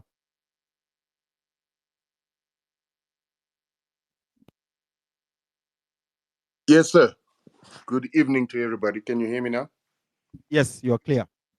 Excellent, excellent. So I was just saying before I came in that it's ironic that you are talking about the fact that some of you guys in school were educated that Kenya did not have any minerals, because that is the very same education system we also received elsewhere in Zimbabwe and other African countries, was that Kenya was not rich in mineral resources. And then when I came on the ground, it was a totally different story. And the number of minerals that are being found, including oil, was very shocking. And so the question that we are always having to ask as Africa is, are we being taught the right information in our schools? However, I really don't want to dwell on that today. I wanted to dwell on the aspect that as Africans, we are talking about minerals consistently throughout the African continent. And we're always talking about how these minerals can develop Africa and take us to the point that we want to get to. But ironically, what is happening on the African continent is while we talk about all these minerals, we forget the most important resource on the continent. And those are the resources of seeds, together with land and water resources. As most Africans are most interested, even in Zimbabwe, we're mostly interested in the gold. We're mostly interested in the platinum and so-called valuable resources, not realizing that the seed is actually the most valuable resource. And once you run out of that, then you are a doomed people.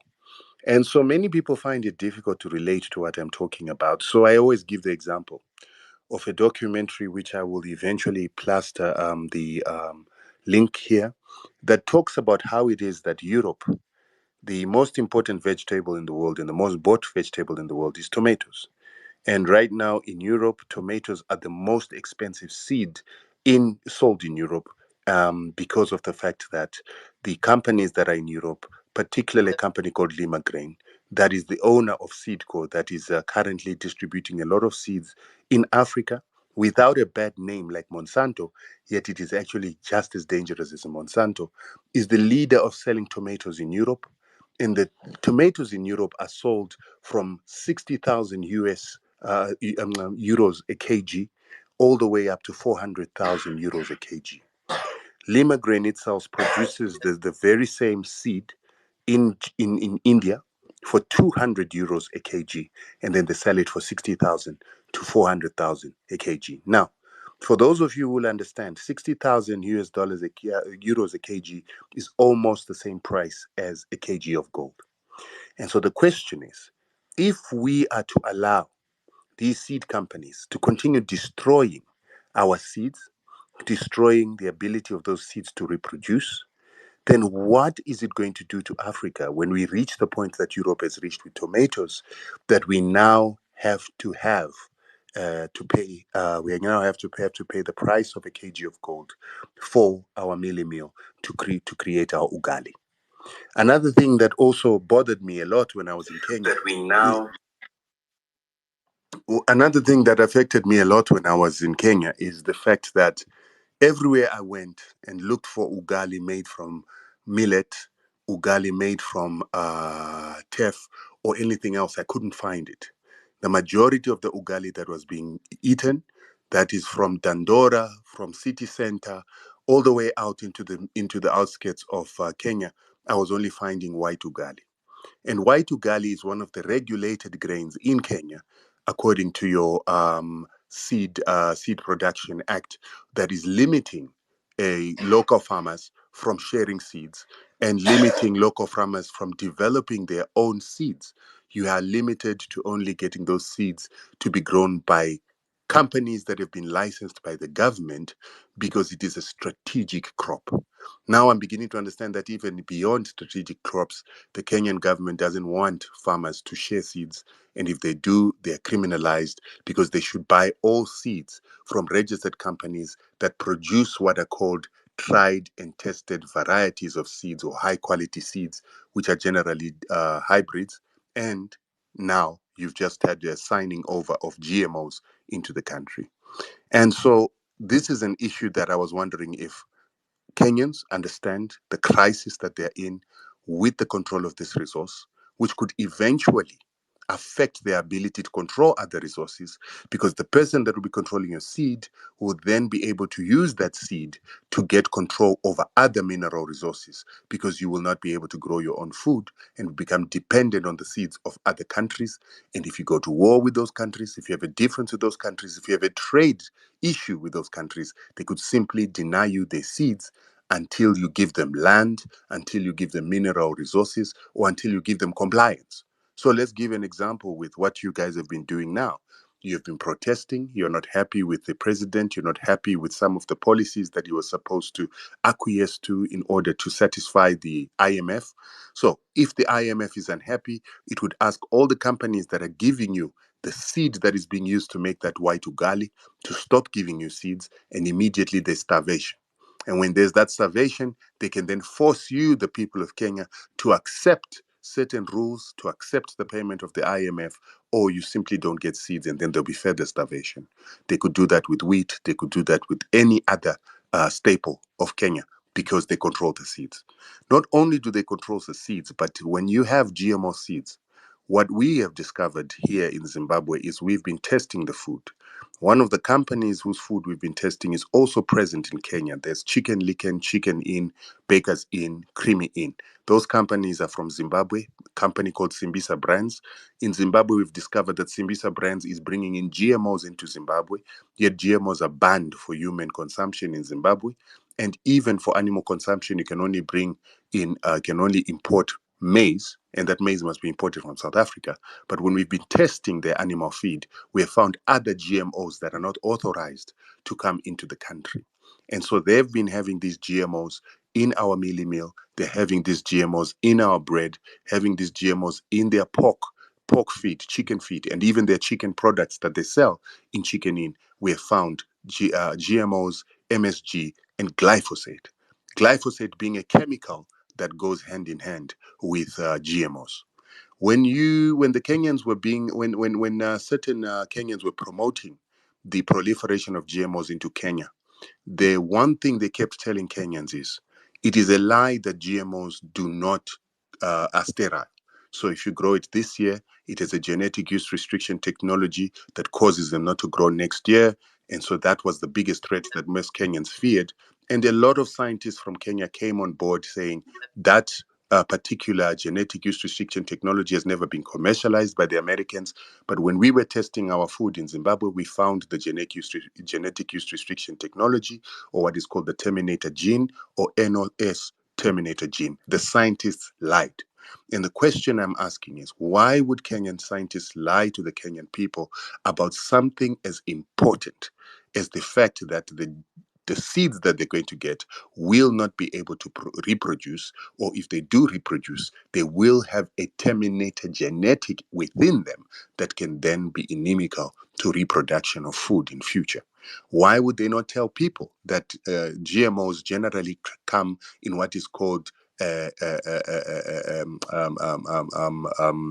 glyphosate ready use, because they work hand in hand with a chemical called Roundup that then leaves residues of glyphosate, which is a cancer-causing chemical that we have found in Zimbabwean food. And when we found it with the GMOs in Zimbabwe, we've also noticed that Zimbabwe, Kenya, South Africa, and Malawi now have the highest cancer rates and the highest cancer death rates in the world, according to the World Health Organization. And just like you said, that they never told you that Kenya's got minerals, they are currently not singing about this high cancer rate that you find in Zimbabwe, Kenya, South Africa, and Malawi. And all these countries happen to consume GMOs. The three consume GMOs from South Africa, and Kenya is consuming GMOs that it is allowed and signed into the country itself. So these are the issues that I wanted us to speak about as Africans. Because as I am fighting this GMO war, I was taken to South African court after complaining about Zimbabwean GMOs in Zimbabwe.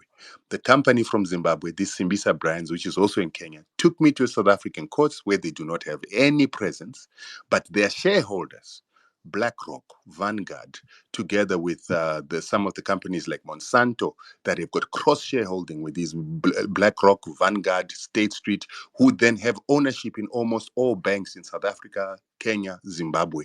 They obviously had an influence into making sure that these guys take us to South African courts where they are white-friendly courts who will then protect their interests. Not only do they protect their interests, but the judges are bought to an extent that they don't even listen to the argument, because right now they're saying I'm defaming them. But defamation can only be a lie. Defamation is only when you've got falsehoods. And I've been giving factual information from lab tests that we've been taking part in, and also factual information based on disclosures they've given in the Zimbabwe court. So I'm in two fronts of courts in South Africa and Zimbabwe. They're buying judges. And you have to realize that once they start buying judges, this thing is bigger than we see. Bill Melinda Gates Foundation is involved. We've got an organization called AGRA, Africa Greening Revolution Alliance, and other institutions of the Rothschilds, Rockefellers, and the Bill Melinda Gates.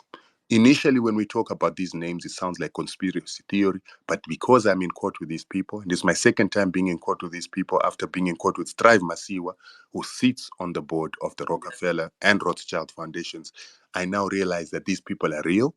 I have fought them in court. I am fighting them now. And their agenda is to take over Africa's food sovereignty. Once they control the food, they control the people, they control the resources. And even the protests that you had last month will not happen if they control the food and they can simply close off food tomorrow. They'll simply starve the population into compliance.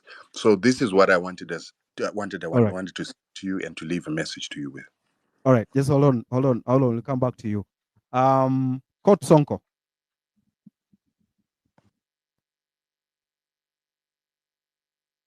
Court Sonko. Naona hapo unasema mimi nimelipwa, tusiongelee mambo ya protest. So hebu tuambie nimelipwa na nani na kwa nini nimelipwa? Court Sonko. Naona hapo unasema mimi nimelipwa, tusiongelee mambo ya protest. So hebu tuambie nimelipwa na nani na kwa nini nimelipwa?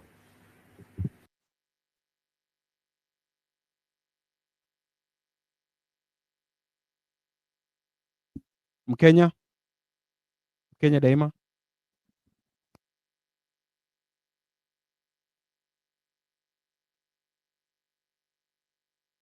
Mbona mnauliza mic, mkipewa mic hamtaki kuongea?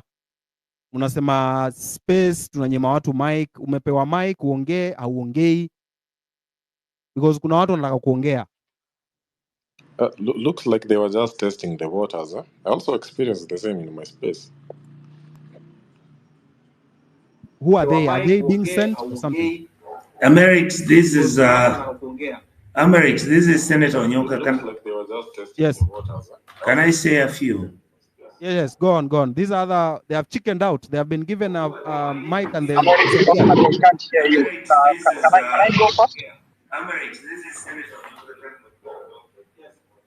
Can I say a few? Edgar, can you organize this space? Because sasa these are friends of ours. It's like they are confused. Can you hear me? Who is speaking? Oh, okay. Thank you, Amerix. Amerix, Wait can a you hear minute, me? Senator. Just a minute, Senator. I'm bringing you on. So, Keoti Sonko, you had your hand up. Amerix alikuwa amekuuliza. You said that they have been told. Okay, Senator, just a minute. Can you hear You me? will come after Keoti Sonko.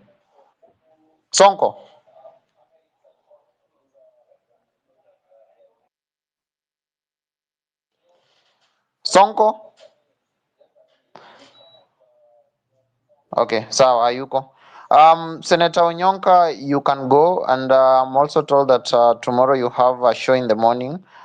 Actually, Sonko mana, nimekuita hauongei, then nikitoka kwako unainua mkono. What exactly am I supposed to do? Are you there? Also told that tomorrow you have a show in the morning. Actually, Sonko mana, nimekuita hauongei, then nikitoka kwako unainua mkono. What exactly am I supposed to do? Edgar, move to the next person. We are wasting time with these ones. Move to the next Okay, person, sawa. please. Senator, you can go. Senator, you can go.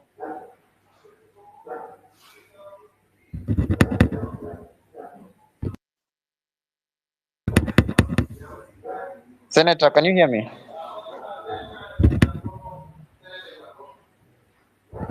Okay, sawa. Yes, Elvis. you can hear me now? Yes, I can hear you. I can hear you. Can hear you. Proceed. Now, thank you. The point I wanted to make is that I've listened very keenly.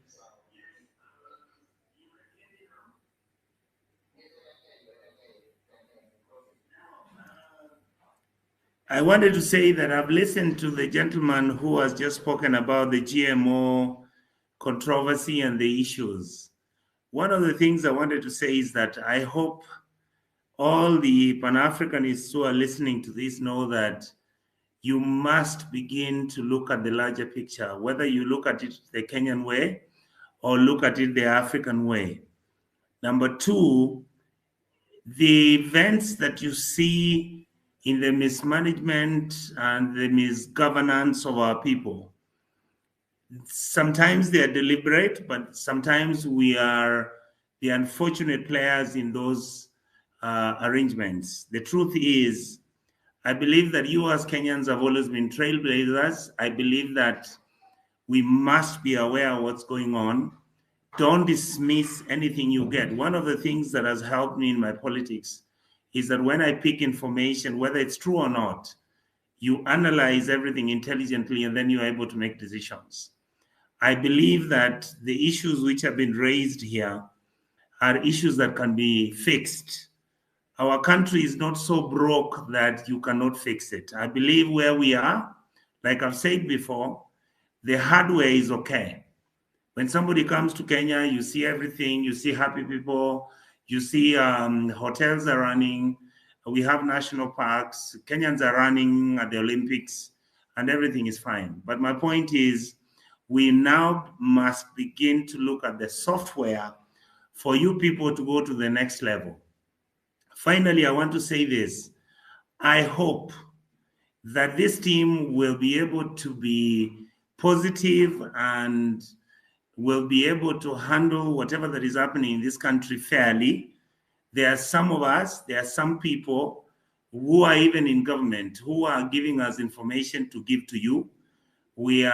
Some of us have done good before, maybe we have failed, but I think some of us should be allowed to make the decision of wanting to help our country. It is not for self-serving interest. Personally, if you guys got even 5 things that are outstanding on the governance of Kenya, by that time, I don't think I would want to continue with politics. I think some of us who have been very, very fortunate have gone to good schools and have seen things. I've been a deputy minister for foreign affairs. I went to Somalia. I know why people are fighting at the Horn of Africa. It's about the mining of the fish, the gold which is there, the platinum and uranium which is in Somalia. I mean, these are things you people must now become engaged in. You can do them legally. And I wanted to say this, gentlemen and ladies, make sure you maintain the highest standards. Demonstrate peacefully.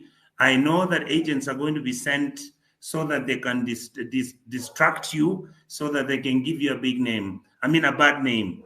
Martin Luther King demonstrated until he changed America. He was shot dead. Violence killed him, but his spirit kept on running. If you go to the US, you'll be shocked to see what is happening there, especially with Kamala Harris becoming a president, a black woman of Indian descent. So you guys have an opportunity. Fix your country. Don't favor me. If you think I'm BSing you guys, tell me. But if you think I'm doing a good job encourage me. There are many, many people who are adults, who are all elderly, who are old, who want to change everything. They are going to support you. Be fair to them. They will work with you. Will there be betrayers in the struggle? Yes. Must that stop you? No. I think that's all I wanted to say. Thank you so much, Senator. Asante sana. Elvis. Yes, Edgar. Can you hear me? Yes, I can hear you perfectly. You wanted to address an issue on hizi Immigration jobs and zenye jobs. tunaambiwa ziko majuu. Yes. Hizi jobs tunaambiwa ziko majuu, tutalipiwa ndege, tutafute tu passport in 1 week. Yes. So you have at least 2 minutes. Yeah, so I'll be very quickly because of time. Number one, straight to the point. I've heard the president going around from county to county telling people that we've created jobs abroad for you.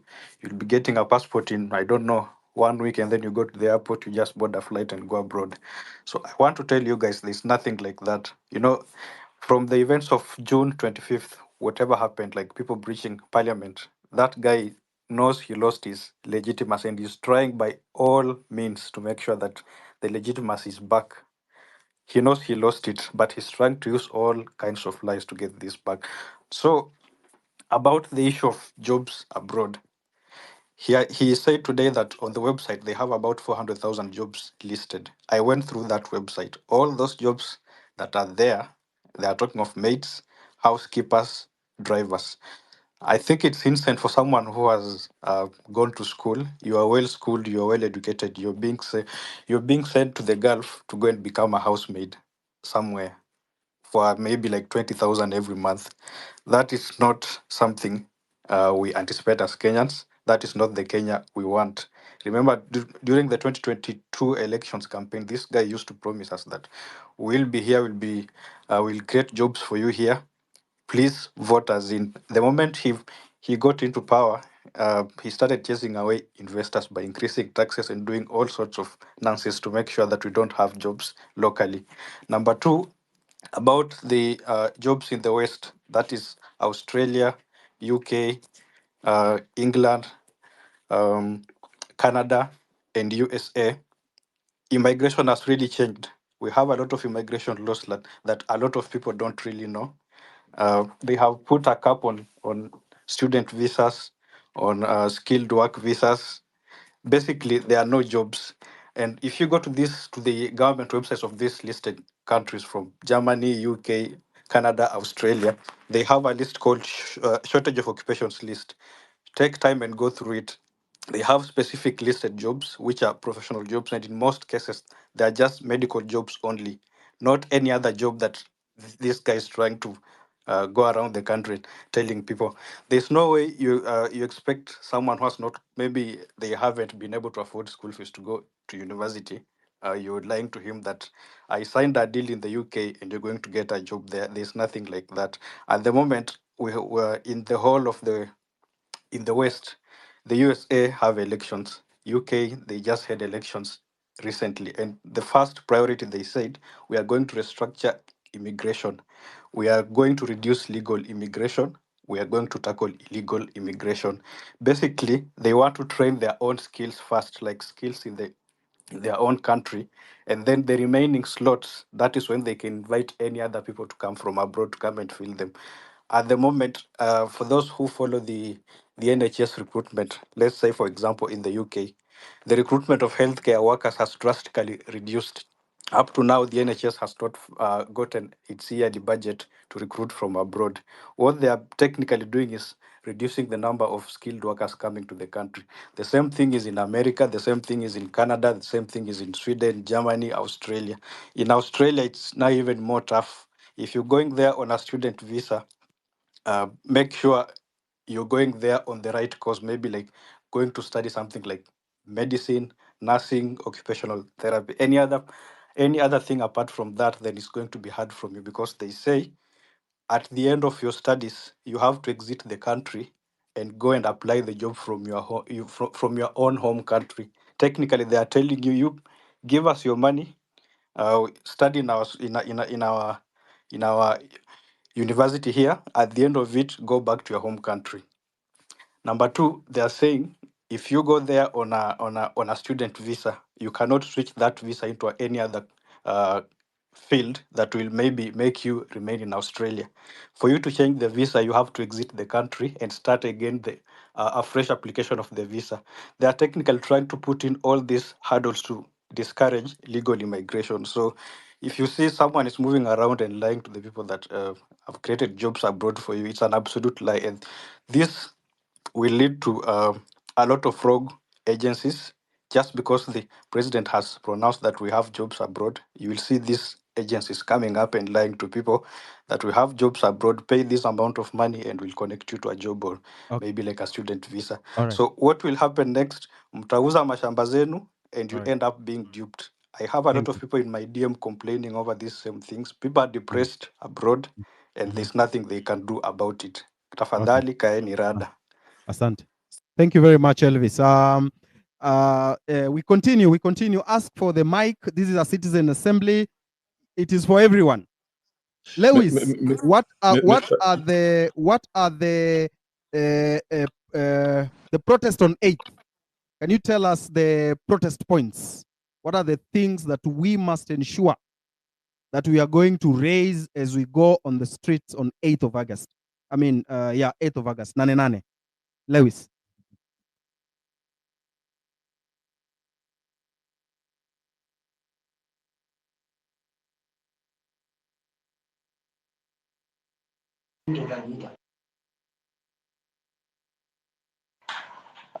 I don't think Amerix, can you hear me?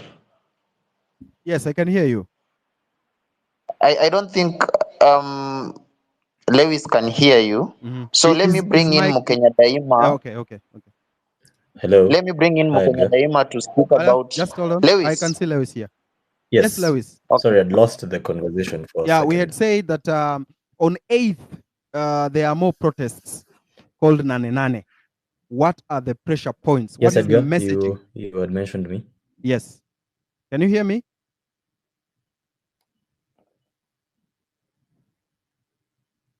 All right, Edgar, go on. I think there's a lot of connection problem everywhere. Can you hear me, Edgar? Anyone? Okay, Lewis, I can hear you. Proceed. All right. You'd called my name and I'd lost the connection for a second. Could you please repeat whether it was a question? Actually, Amerix was the one who was asking for you to talk about the Nane protests.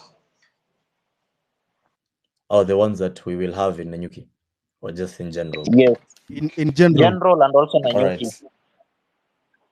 All right. Cool. So obviously, Nane is a public holiday as declared by the people. And I've seen that one of the things that's happening across the country, unfortunately, is that a lot of young people, they're being recruited by whoever. Obviously, we know who these people are. And they're making proclamations. Today, I was dealing with a problem in Laikipia with supposed Gen Z leaders calling off the maandamanos that we are planning to have. And they said very strongly, and obviously they've been looking for me. Unfortunately, I've changed my phone number because DCI has the other one, so they can text on that one. But we've been dealing with a lot of diversions from the political class, and it's been thoroughly frustrating, especially for me who lives in a small town. You wake up in the morning and then we say we're doing mandamanos at this time, and then somebody comes up with a different poster. Of course, one of the things that is our strength is also sort of our weakness. The fact that we are leaderless, obviously, we're tribeless, and then we don't have a central point of organization. It can, at some point, become a deterrent, because if anybody says that, for example, I'm saying in Nanyuki, let's meet in town, somebody produces a poster and then they say we meet at a different location, I don't have that latitude to say, no, we're not. Of course, I'd say it, but obviously, when these people are sponsored, they're sponsored with the intention that when I push back on their plans, they will reiterate on the fact that we're leaderless. And then they'll say, you're trying to make yourself our leader. But anyway, it happens, all these things happen. But on Nane, we're insisting that across the country, I was having a conversation with a few people this past weekend, and we were saying if we are able to do it, even as we shut down we do the mandamanos in Nanyuki, we're thinking even of ways in which, if we're able to do on Nane, anybody across this country was able to go to the CBD. Personally, after if I'm able to do it, I'll just come to Nairobi as soon as I'm done, because I'm just 3 hours away. We occupy Nairobi and then we say Nane, because what happened when we occupied the parliament, and I've been having this conversation with people, is that we left. We didn't make it stick. The next time we go to mandamanos, we need to make it stick. If we're able to go all of us to Nairobi CBD and occupy CBD, it will even be better. The ones who are not able, you need to hold fort at areas at your home areas. We also want to make sure that it's very peaceful, but it must be disruptive. And the people that keep showing up, because every single time we've had protest in Nanyuki, we've had to deal with goons. And again, and I keep insisting, our strength in the fact that we're leaderless is also sort of our weakness, because even when government operatives, and we know these people on social media, when they wake up with propaganda, they print posters in the same format we print posters. The other day, they were attacking some of the key members of this protest, and they're very, very vocal, and they're very organized. They wake up in the morning and then they target you. Last Sunday, some people were saying I was meeting the governor of Laikipia. Not sure what me and the governor of Laikipia will be talking about, but whatever, I guess. But on Nane, it has to be said, across this country, everybody needs to wake up, and we need to make sure that this is our responsibility. Everybody needs to make it their personal responsibility to bring someone on board. And as soon as you're done, because I'm sure Mandamanos in Nanyuki, because we are a rather chill town, we probably will be done by 5 p.m. If I leave Nanyuki at 5 p.m., I should be in Nairobi by 8:30. Tulale huko, wale wanakuja na chai, they bring tea, so that it has to mean something. This Nane, we can't afford to do mandamanos half. And I think that's also why we're taking this break between now and up to that time. And I'm sure that some people are able to do with minimal meals, but I think on Nane, if you're done with your mandamanos and you're able to make it to Nairobi, we should all go to Nairobi, to Kayuko, because that's our capital. And I think that's exactly where these people feel it the most. Our president clearly doesn't understand the language of conversation. The other day he keeps telling us about anarchy, he keeps telling us about the instability of our country. It's a bunch of nonsense, because if somebody comes to your home and then they beat on your child and then they are stealing your TV, you walk into the living room and then this person is like, hey bro, please don't respond because it will be chaotic. So be it, let it be chaotic, because that's the whole point. We want to make sure that we are heard, na hiyo time ikifika tusikike. Mr. Lewis, let me just clarify something. Anyone telling you about anarchy is an idiot. We have a constitution that is very, very much alive. It is well drafted there. If William Ruto and his deputy go home, there is a person who is supposed to take that seat for about, 90 days, as we are having a re-election. Where the hell is the anarchy coming from? Hata niambie wase, msiogope, there's nothing to worry about right now. Yeah, so, and this is our country. Let nobody try and pretend like we just showed up into this country today. We've been quiet as these people plundered our nation. By the time tunasema this is gonna be a problem, when we say, guys, we're done, we're tired of listening to this, someone is telling us, guys, don't burn this country down. But you've been burning this country down for 50 years. So when it's our turn, we're not even burning it down. We're saying we're going to sit somewhere, we're going to march. I don't know where we'll march to, but I'll be, when watakuwa CBD mtaniambia tu when I get there at 8:30 p.m. But on Nane, I will be ready to even walk. If they close the roads, tutajua tu njia ya kuingia CBD. But after we're done with mandamanos in Nanyuki, I'm making arrangements as we speak. Obviously, citizen planned. The guys who are saying that we've cancelled mandamanos in Laikipia, I've been made aware of some of them, who they are. Pointless people, unfortunately. But so that's that. On Nane, we will be there. In Nanyuki, I'll take it. It's going to be my personal responsibility to make sure it happens. We'll do our best to make sure it's peaceful. And then after we're done, we'll be in the CBD. Thank you. Oh, just a minute. Msiseme niko na kirere sana. I just feel like my questions, my rage hasn't really been satisfied enough. I wanted to ask Okiya Mtata about the niobium in Kwale, Pale Mrima Hills. Mr. Okiya Mtata, you told me Jacob Juma alitoa documents in your office. What happened next? Why isn't anyone? Why hasn't our country taken this initiative of taking these minerals and injecting them in our economy? What the hell is going on? Please, Mr. Okiya Mtata, talk to us. Paulo, I don't think Okiya Mtata is on the speaker panel. Acha nampatia mic, then I think atajibu. But meanwhile, Mukenya Daima, I can see your hand is up and you wanted to address the issue on nane nane. Juu unaniambia damu yako imechemuka we pamoja na Kilundizi. Yeah, thank you, Edgar Bwire. I want to make it very clear that Nane Nane is our Independence Day. It is the day we liberate ourselves economically. And I want Kenyan youths and everyone in this economy to understand that we have to put our tools down to make sure that we come to Nane Nane, we come to CBD, and we march forward to State House for that small meeting of 2 to 3 million youths together with the president. One thing that we are sure of, we are dealing with our outgoing president is clearly a mad person. He's a person who has psychosis. He's someone who we can clearly tell he has lost touch with the reality. That's someone who is suffering from psychosis. That's something that clearly we can tell right now. We don't need anything else. We don't need it, and it's not someone who can solve our problems. And since we've realized our problems, where they are stemming from, on Nane Nane, I want every youth, I want everyone who thinks they are doing business. We want everyone in all sectors. It's an Independence Day. And I want you guys to understand what we are talking when what we are saying when it's Independence Day. It is the day we liberate our country. Nothing else matters at this point. That is what I want most of you to understand. That is what I want those people who feel like they are not understanding our conversation. I want them to understand this is not any other day of protest. It is the day we liberate ourselves. It's the day we economically liberate ourselves, because we've realized that we are a rich country. We are a country that has enough resources, has enough minerals to fix ourselves. We are a country that, people have been borrowing for whatever stupid reason, like buying belts. Wengine tunalipia huyu apeleke wasichana sijui Dubai and everything. No, we are just tired. We need to fix our country. I want you guys to understand that cumulatively, this is a cumulative pain, and we have to settle the scores on Nane Nane. I want us to march, and when we are marching, I don't march from behind, I march from front.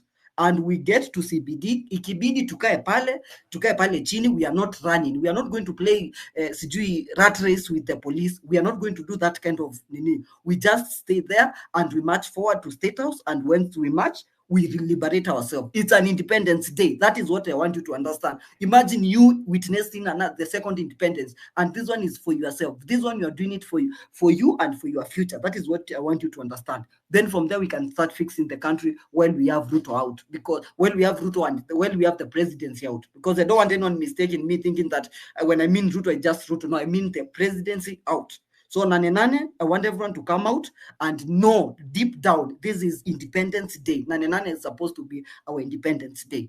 Thank you, Edgar. And that is the message I had for the youths. Nane Nane, we must be out. It's our Independence Day. Okay, asante sana Mkenya for keeping it at 1 minute. Kilundizi, you've told me that you're boiling. Thank you, Edgar. First of all, I would like to thank you for this opportunity. And for me, I feel like Ruto is a mad person because he keeps lying every day. And for anyone who is believing or who thinks that there will be a change, I think I have to tell you I'm sorry. First of all, I'm beginning to feel like Ruto is the problem, because there is no way he was going to he is bringing back the same people. Now I'm beginning to feel like maybe anawatumanga, akiwatuma hiyo pesa zenye wanga wanaiba wanamletea. So for me, I feel like Nane Nane, that is the time we should be together.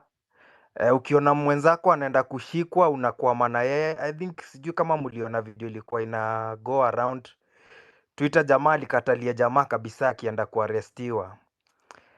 And I want to tell everyone, going to maandamano is an individual decision. Usiende pale juu ati unaona wasewa. Yes. Kilundizi, unaweza ongea tu Yep. Kiswahili. I think Kiswahili kila mtu atakuelewa. You don't have to struggle with Na ndio the naongea saa hizi. sawa. Ndio naongea saa hizi so far. So ndo nasema kama ni kwenda maandamano, wacha ikuwe ni your individual decision, yani kitu iko kwa roho. Usiende juu unaona wasee wanaenda. Again, kuna wenye walifeel ni kama wamekatishwa motisha. Usifeel kama umekatishwa motisha juu ati kuna big ulikuwa una maybe unaangalia, yani ni kama alikuwa amekuwa model wako kwa hiyo maandamano. Ujue kuna wenye already wako compromised, and that is something that happens ikifika kwa movement. Yangu si mengi, but ni kusema 8 tutokee mazi. Ni hayo tu.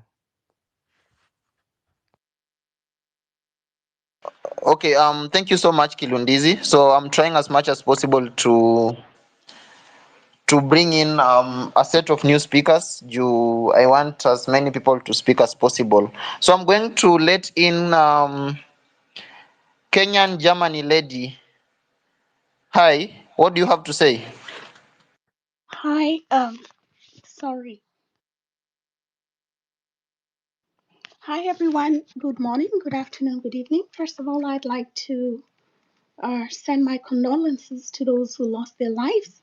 Excuse me if my voice is not quite okay. I'm still not well. I'd like to tell Kenyans, you don't realize what you have achieved. You don't realize that you're currently imprisoned in your own country. Nobody is going to be allowed to leave, especially those who've been outspoken on the matters of protest. But there is hope. People will be allowed to leave when Mr. Ruto leaves. And those who still refer to him as president don't understand what it means to govern a country. They don't really understand civic history and what a president should achieve. Now, I'd like to tell you that, first of all, people are frustrated. I see that there are less spaces, less numbers of people on spaces. But what I see is a regime forming, a regime in the making. You are a regime. You, people who come on the spaces, the bigger population of a country recognizes this as the current regime. That means Mr. Williams' regime is illegitimate. He can appoint as many people as he wants to. That regime, as is currently run, with the removal of the mace on the 25th, is illegitimate, and he can be removed from power. Now, I would like to just brief you a bit on a few things, especially going on to the protests. Now, a government is typically recognized as an organization or group of people or individuals that governs a community or state. It usually comprises three main branches, okay? The legislature, the executive, and the judiciary. So governments are tasked with creating and enforcing laws, setting policies, and managing public resources.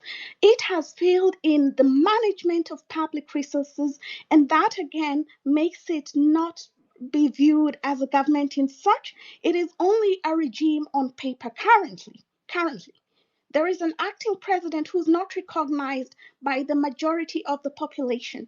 That means the actual regime is the one on the spaces right now. And then also, recognition of a government can be either one, de facto or de jure, okay? So de facto recognition means you acknowledge a government that has control over a state, even if it hasn't been legally established. Even if it hasn't been legally established. And that is what we're seeing on the spaces. This is the current regime.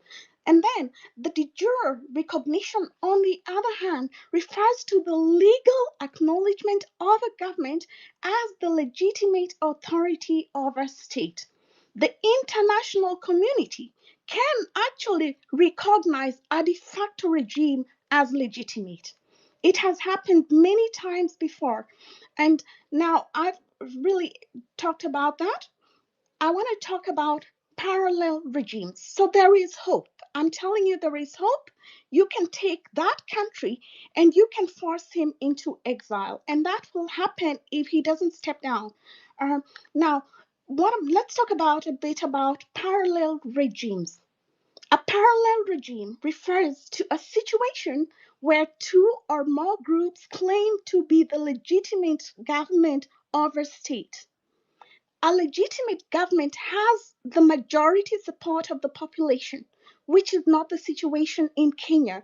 That makes it, again, an illegitimate regime. So this can occur, mostly it occurs during times of political instability. Check, that is happening in Kenya. It occurs during civil wars, revolution. So one group might control the capital and major institutions, often recognized as the de jure government. So what is currently in Kenya is the one recognized internationally. It is the de jure, but there's the de facto. The de facto government is what you guys are, okay? So while another group might control significant portions of the territory or population, it is often recognized or referred to as the de facto regime. You are currently a parallel regime. You can elect actually your own president if you wanted to, with entire cabinet ministers, and declare the other regime illegitimate. You have the support of the international community, and it's dying down because they're seeing, okay, Kenyans are kind of quieting down, but you still have that support. Now, let me talk about just a bit. I want to expound on this because I'm going to the Nane issue. I've talked about the parallel regime. In China, from 1949 to date, there is a parallel regime in practice. In Korea, 1948 to date. In Libya, between 2014 to 2021, Gaddafi, with Libya, it's so two rival governments running the country. In Yemen, 2015 to present, there is a parallel regime. In Venezuela, 2019 to present, and I also led the protests of 1st of May in Venezuela of this year. So I was there, and we talked about the parallel regime issue. In Somalia, 1991 to date, there is, those of you who know, Pan-Africanists especially know Somaliland, they want secession from Somalia. So from 1991, there has been a parallel regime, complete with cabinet ministers, with their own president, with their own flag, and that is what you guys can do. But because you're the majority, the Kenyan flag belongs to you. The other regime, William Ruto's, is illegitimate. Please understand that. Thank you so much. And then also, for I've talked too much. acknowledging. Yeah, you do talk I've too talked much. too much. You do talk too much. But thank you so much for acknowledging that Alrighty. within the place that you come from, there are levels of, deprivation of maybe where you would have been as it were then, because now you want to, without actually mentioning specific ways you will do it, bring our country down. I want to let you know, you have actually talked about state of anarchy, and you have actually tried to turn the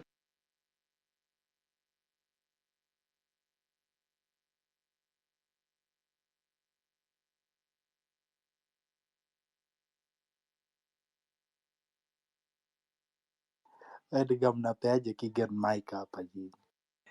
Okay, I'm sorry. Kenyan, I'm not saying Kenyan Kenyans Germany should go lady. and form their own Listen, government. listen.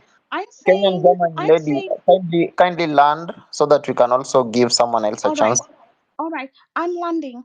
Now, with what Mr. Ruto has said, he said that those who are flying abroad are going to receive tickets, etc. I would like to tell you that on the 31st of July last year, following the Maandamano, Kenya was declared a travel risk. So that is not possible, especially right now. So I'm just urging you, I'm not telling you to form your own government. I'm saying there is already a government in existence. This is the regime. Whether or not, I'm not saying you go and take over the other government, the other regime. I'm saying you already have the numbers to have your own regime. It is already in practice. It's just not on paper. So thank you very much for giving me the chance to speak. And I urge you, for the guys, for the sake of those who passed away, please keep fighting. And I'm not talking about anarchy, Eric. Thank you. Can you hear me, Edgar? Perfectly. All right.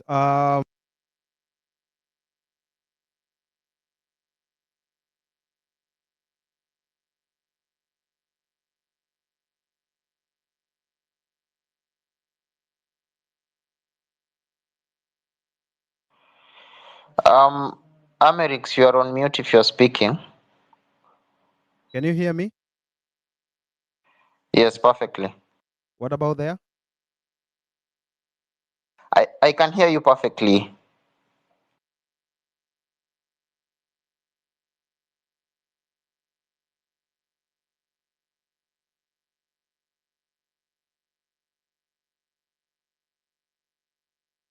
Amerix, you are on mute if you are speaking.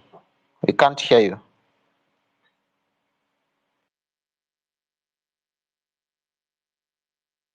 Okay, as Amerix fixes his mic, Bravin, you had your hand up.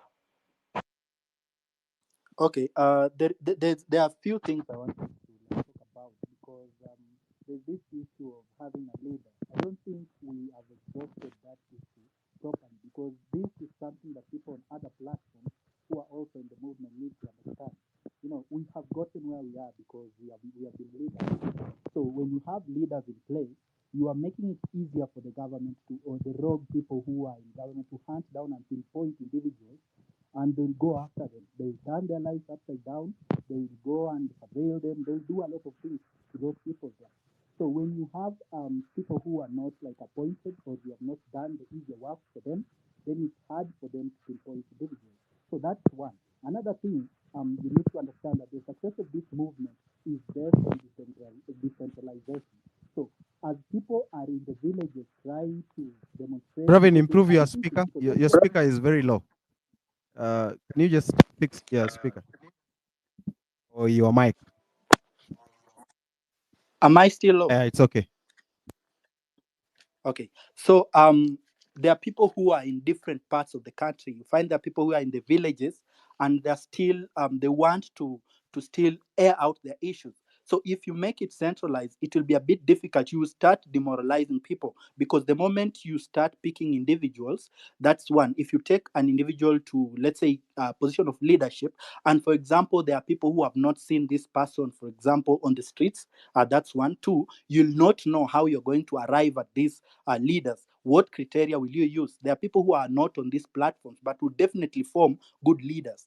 So there are people who are doing these demonstrations out there, outside social media. So we have people on Twitter, we have people on TikTok, we have people on Instagram and all other platforms. And then we have people who are not in any social media, but they are still agitating for their rights, but they can also make good leaders. But how democratic will be that process if you decide to do it right now? So those one will not get a chance to, they'll definitely be demoralized. So that's why you also do not need to have the leaders, because I still believe those people who are pushing to have a leader are definitely infiltrators. Then another issue is, when you pick leaders right now, the movement has just started moving. If you pick leaders right now, you are likely to pick people who are state infiltrators, people who are from the rogue side of the system, that will now be in the position of leadership, and are definitely going to give the information to the people that are not supposed to get that information. And if you look at someone, there are people who are on the timeline who have started changing the tune. They have changed. They have not even sought justice for the people who are killed, but they are already singing the tune of the system, which is definitely oppressing people. Then the other thing you have to realize is this: these guys, if you want to beat a dictator or people who are rogue, you need to think like them, then think better than them to beat them. So these are people who base their own political ideology on tribal lines. The moment you pick leaders and they see like 2-3 people are from a specific region, now they'll push the tribal card very hard. They will send those mercenaries that they send every morning to come and attack the whole movement based on tribe. They'll start saying this community has gotten more people, that community have gotten more people, and then it becomes a tribal thing. That is also another card that they'll throw at you. Then you need to understand there's also this issue I saw of forming a political party. You need to understand another thing. When you form a political party right now, they'll start treating you as politicians, not as citizens who are agitating for change. You form a political party right now, you now become politicians who now they'll have the ability to call you some elites, or rather people who want to overthrow a government. So you are not citizens who are agitating rights. Now you become people who are plotting a coup. And we are here just trying to push for accountability. Because another thing you need to understand is when this movement started, people needed change. They didn't really need to get CS positions, etc. That these people are telling you, fraud someone to go and sit there. We didn't want that. We wanted these guys to be accountable, to tell us they'll do this and do the things that they promised. So they did not deliver these things. So we are pushing them to deliver. So we do not want really to get there. We want them to appoint people who have integrity and can deliver these things, which is not something that should be hard. Now, another thing that you also need to understand is that if you let the government keep chasing ghosts, it's easier for them not to be able to get one person. But if you don't, but if you appoint these leaders, then it will be easier to get these people, and they will definitely either buy them or they will silence them permanently if they cannot buy them. So the greatest weapon we have against are people who are rogue, that is, and they are definitely killing Kenyans, abducting them. It is the ability to be leaderless and civic education. Those are the two things and the two most powerful weapons that we have. Then another thing that we have not addressed, I've seen Kenyan Germans talking about low numbers in the spaces, etc. You need to understand there are two things. When you are fighting a war, it's both mental and then physical on the field. That is the protest. So the government has sent the police officers who have been brutalizing people. That is intended to kill you mentally. People are being murdered. It is affecting most people mentally. And if you want to understand the impact of that, it is intended to bring the women who are coming on the street off the streets, because most women are emotionally easily affected emotionally, so they will not want to keep coming out. But you need to also encourage those people that they are still agitating for their rights. And as much as we push this, they also need to understand that they can also do the other work of online, sharing posters of probably people who have been abducted, people are missing. They can still participate in that way. So just encourage them to be a part of the whole thing, but they need to also understand that we need to also understand that people also need that support when it comes to the mental aspect of it, because these are the people are agitating for their rights. And the abuse of human rights is one of the leading causes of mental health challenges. And as someone who also advocates for mental health advocacy in itself, I am one person who is going to the street because I can see this brutality. I can feel the pinch. So as a person, I joined this movement because I feel this Thank thing you. affecting me. Thank you. Hold there. Thank you. Ndego Advocate, you were to raise some issues on the petition. You have petitioned the is it the impeachment of the presidency? And then there was, yes, go on. The mic is yours now. Tell us. Thank you, Eric. Thank you, everybody, for the submissions made. The gentleman, I think, from Zimbabwe made very able submissions in respect to the GMOs. I think those are some of the things we must pick up. Additionally, just to bring the members up to speed, I did share with Eric the content of the petition. The petition has 50, I think, about 3 or 4 major prayers, where we are asking the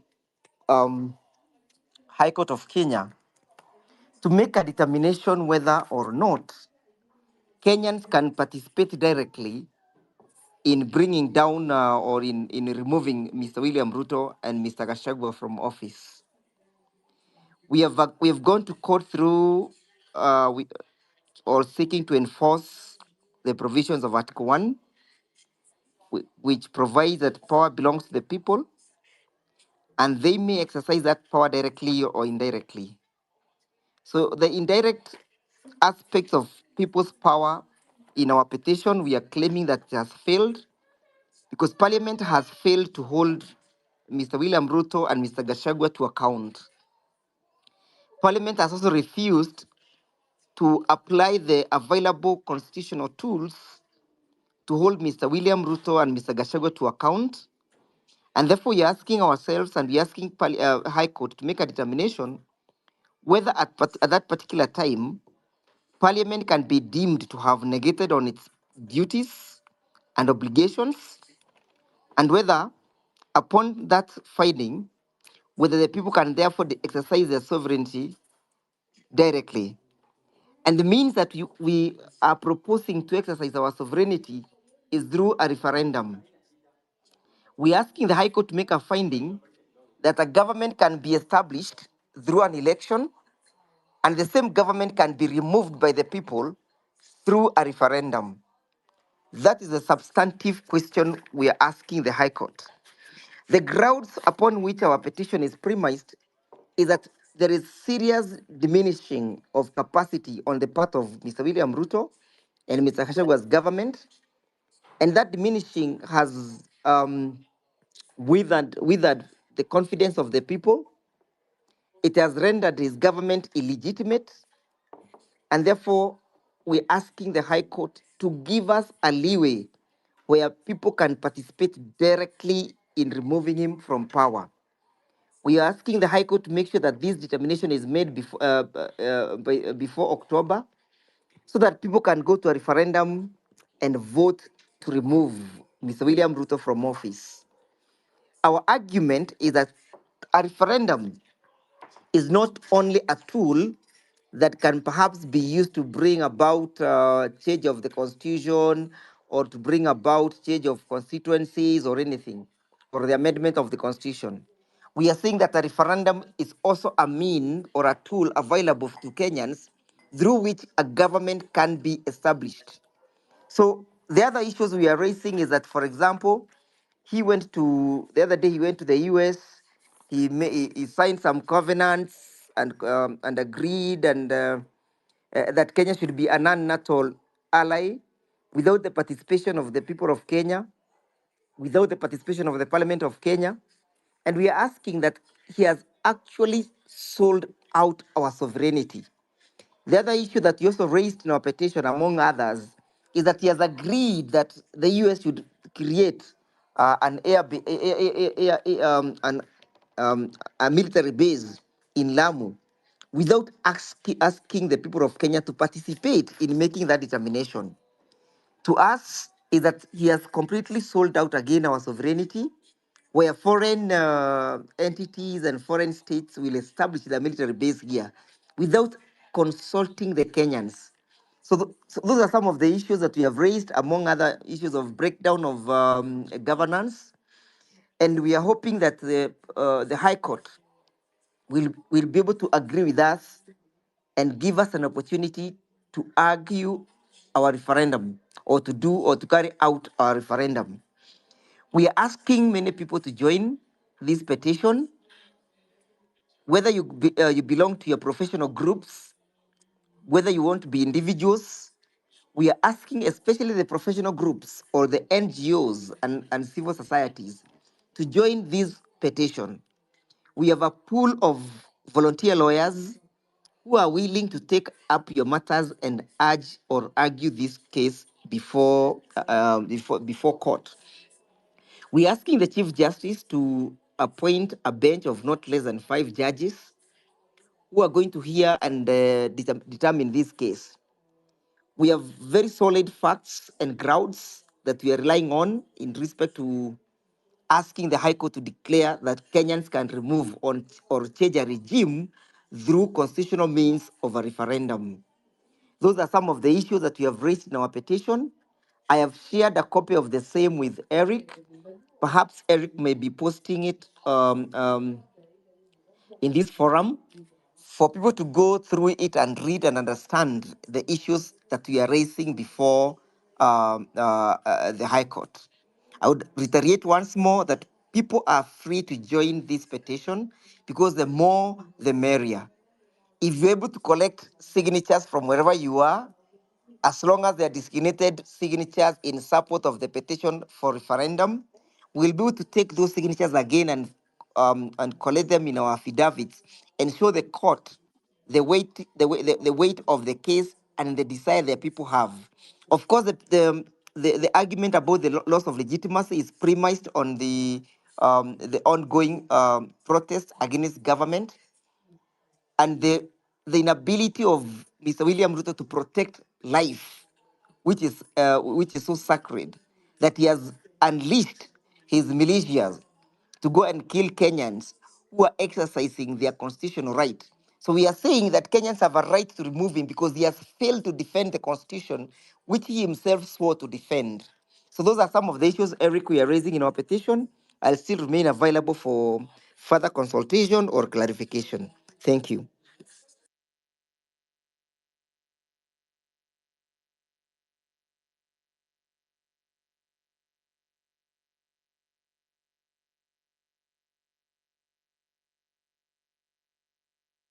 Can I go? Okay, asante sana, advocates. Let me bring on board Abdi. Good evening, sir. What do you have to say? Thank you. My name is Abdi. I am joining you from Toronto. And here is and I would say thank you to Eric, Nyakundi, Edgar, Ndwega, Advocate Njiru, and Willis, and everyone on the space, and all the speakers joining who spoke. Lately, some friends in the diaspora and around have been thinking that because Raila has joined the government, our movement is over. Let me address this sentiment. Our struggle is not yet about any single individual or political alliance. It's about the collective will of the people of Kenya. Our mission is to create a just, equitable, prosperous nation that prosperous and mission continues regardless of the political shift. Raila's decision does not define our movement nor our resolve. We must stay focused on our goals, mobilize the youth, and work towards change we want to see. Our journey is far from over, and together we'll keep pushing. Having said that, I believe coalition arrangements in Kenya have always been short-lived and formed for special purpose. This time is not different. The political class consistently unite for their selfish agenda, ignoring the root cause of our issues. The Kenya Kwanza coalition has been buying legitimacy across the political divide. President Ruto represents the old school of thought of Moi, which is now outdated. We saw recently the touring the country, seeking legitimacy, parading his cabinet appointees, politics of tokenism, Mutieto syndrome. This has been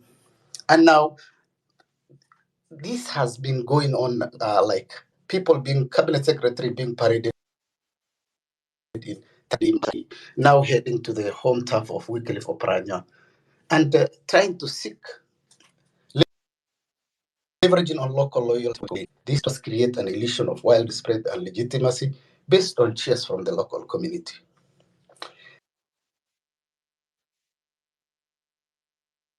I would say the president politics still represents politics of mass manipulation, engaging tactics that deceive the populace. Despite this effort, there is glaring political incompetence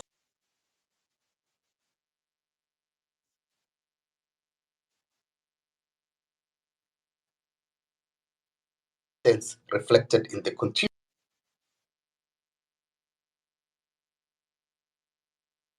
failure to deliver on the promises and on the process and to govern effectively. The people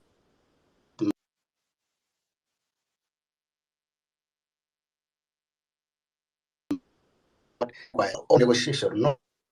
Their demands are well known, accessible.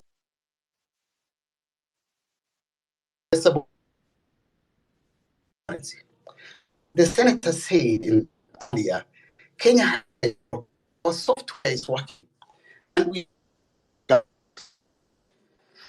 Having said that, and our politicians also should respect Kenyans who elected them. We are not as foolish as they think or naive. Finally, the KK government is all about political settlement between Raila and Ruto. There is no economic benefit to the citizens. And we see the KK regime is overwhelmed by responsibility and status of their office. They are yet to settle. In reality, they are in charge of this country. This information all divide, as you have seen, legitimacy through tribal cabinet appointment. Kenyans will wait silently and painfully anything the regime throws at them. We are up. It's not that we are up against. We are not up against two people. We are up now against an entire system and alliances, not just one person. It is them versus us. Here is the step to take to victory, nane match, as they say. Mobilize the youth. They must lead the change, organize, educate the young people about their power and potential. Let's encourage active participation in the political process to drive the change we desire in this country. The youth see themselves as the key stakeholders in Kenyan future. Two, we must enhance and embrace citizen-driven journalism to reshape the narrative and counter the mainstream media biases. Encourage independent reporting and storytelling that reflect the true aspiration and struggles of the people. The other thing you can also use is to leverage on social media. Social media platform to disseminate messages, mobilize support, maintain pressure on the political class. Social media is a potential tool for grassroots organization, advocacy, and real-time communication. I will also add this, maybe I don't know what is your school of thought. I will say we should also form alliance with like-minded groups and individuals, including the civil society organization, activists, other movements that share the vision for better Kenya. Unity strengthens and broaden the base of support. Final take is also civic education. Educate the public about their rights and their responsibilities. Empower citizens to demand better government. Hold their leaders accountable. Civic education is crucial for fostering an informed and active citizen. We must also ensure our young people are registered to vote. This is something that we miss every time, to participate in the electoral process, to support and encourage youth candidates committed to the cause in the coming elections. Finally, this is the thing, we must maintain violent resistance, uphold peaceful, non-violent means of protest and resistance. Violence can undermine the movement legitimacy and provide the government with a pretext to crack down. Non-violent resistance ensures a high moral ground and broadens public sympathy. With that, I say thank you for giving me this opportunity, and God bless you all. Thank you very much. Edgar, can you hear me? Yes, I can hear you perfectly. Yeah, I had asked Njiru a question. I had asked him, there is an election law where vehicles will now be declared as polling stations. So I was wondering, don't you think a member of parliament will designate his car to be a polling station? What are you doing about this? And then I'm also asking you, Wakili Njiru, kwa nini tusitumie tu ID kupiga kura? Kwa sababu mimi nikitaka kufungua bank account leo wataniomba ID. Nikitaka kufanya those very serious transactions, they will not ask for my voter's card, they will ask for my ID. So how comes mimi nikienda kupiga kura naulizwa voter's card and not ID? And I think ID is more powerful than a voter's card. Don't you think we can skip that process of voter registration and save the 9 billion, because every voter registration exercise inachukuanga between 9 billion, between 7 billion and 10 billion in terms of money. Why can't we skip that and then we just decide to tumie ID card? Wakili. Thank you, Eric. Allow me to begin by perhaps sharing my small small knowledge about elections. The reason why we register voters, one, is for ease of electoral management. For example, the procurement of election materials. We need to know the exact number of materials that we are procuring. Number two, if we were to say that every Tom, Dick, and Harry goes, and that an ID would be the ultimate document and that does not require registration, it means that then we are not able to hold, rather to account for how many votes have been cast. For example, we need to know how many registered voters are there in a certain constituency and how many turned up for voting. This, of course, will deal with the issues of electoral malpractice because we are certain as to the number of the registered voters. So for me, the problem is not about registration because registration is quite crucial for election management and also for accountability purposes in an election process. Number three is the question of the ID is paramount. And you can see government uses ID as a means of suppressing voters' registration and subsequently suppressing the outcome of an election and the ability of people to express themselves. And while ID is quite crucial because voting must be done by individuals beyond the age of minority, what we should be calling for is acquisition or access of these ID cards. We should be proposing that the process of processing the ID cards ought to be devolved from Nairobi to the counties and make it easy and expedient and efficient for people to be able to acquire them. Because IDs and registration of elections are intertwined. Number three, the question of motor vehicles being used as voting areas or voting regions or voting centers is a serious question because who determines when a motor vehicle should become an instrument where voting should take place and what is the justification? To me, I think that is bad legislation. That is a bad law in my view. It's a law that is capable of being abused in favor of the persons who have the ability to influence the elections.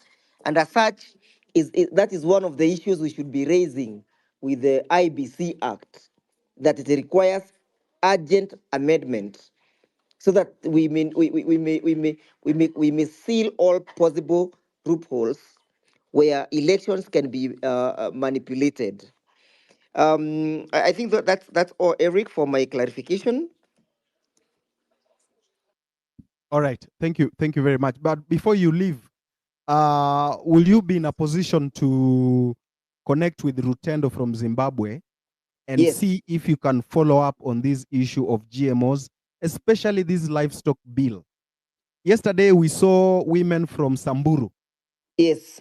protesting that their milk is being taken away by the dairy board. Yeah. And these issues of rural farmers is going to escalate. Very soon, Yes. you will see more and more farmers going to the streets complaining that their Yes. yields and their produce are being suffocated by government policies and boards and authorities. Don't you Yes. think you can link up with Rutendo so that Yes. as a nation, we can see what we can do to stop these IMF infiltration of our food systems, health systems, and those kind of things? I would be glad and more glad than ever to join hands with fellow Pan-Africanists because Yes, this is a Rutendo. compounded, Mr. Rutendo. This is a compounded problem that is facing Africa. For example, that livestock bill is a toxic bill that is being proposed by Parliament. And perhaps just to highlight some of those things is that you'll not be able to grow fodder in your farm. You'll not easily be able to feed your cows with the millet or the corns that you're farming in your farm without the accreditation of a body they are calling an authority to regulate that. Even for you to build a small shed for your cows, you require to be regularized. For you to sell your milk, or even for you to go and get a bull from your neighbor just to come and serve your cows will also require to be regularized. So some of these things are the ones that global movements are making it difficult for us to perpetuate our African traditions, culture, and to perpetuate ourselves.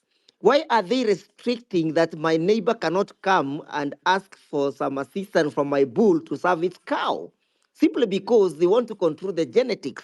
They actually, in the livestock bill, establishing a genetic center. The genetic center will be manned by an authority that they have created in that particular act. It means that your cow cannot be served by the genes of the bull of your neighbor, and therefore they are trying to globalize even the manner in which our cows will produce. Not even cows, even your dogs and your pets are also regularized by that particular act. To me, we need a full day to, or a full session to go close by close on that particular act. I've read it, I have gone through it. Is an act that we must call out Parliament to reject the way they rejected the finance bill. But also we also need to look at the question of globalization and how globalization is also influencing the manner in which and how we live. They want us to completely alienate our food sovereignty so that we may become completely dependent on them. So I will be able to join hands with Rutendo. I don't know how I get his email. Eric, you'll favor me with his email, because even the GMO case as we speak is still in court, in the Court of Appeal.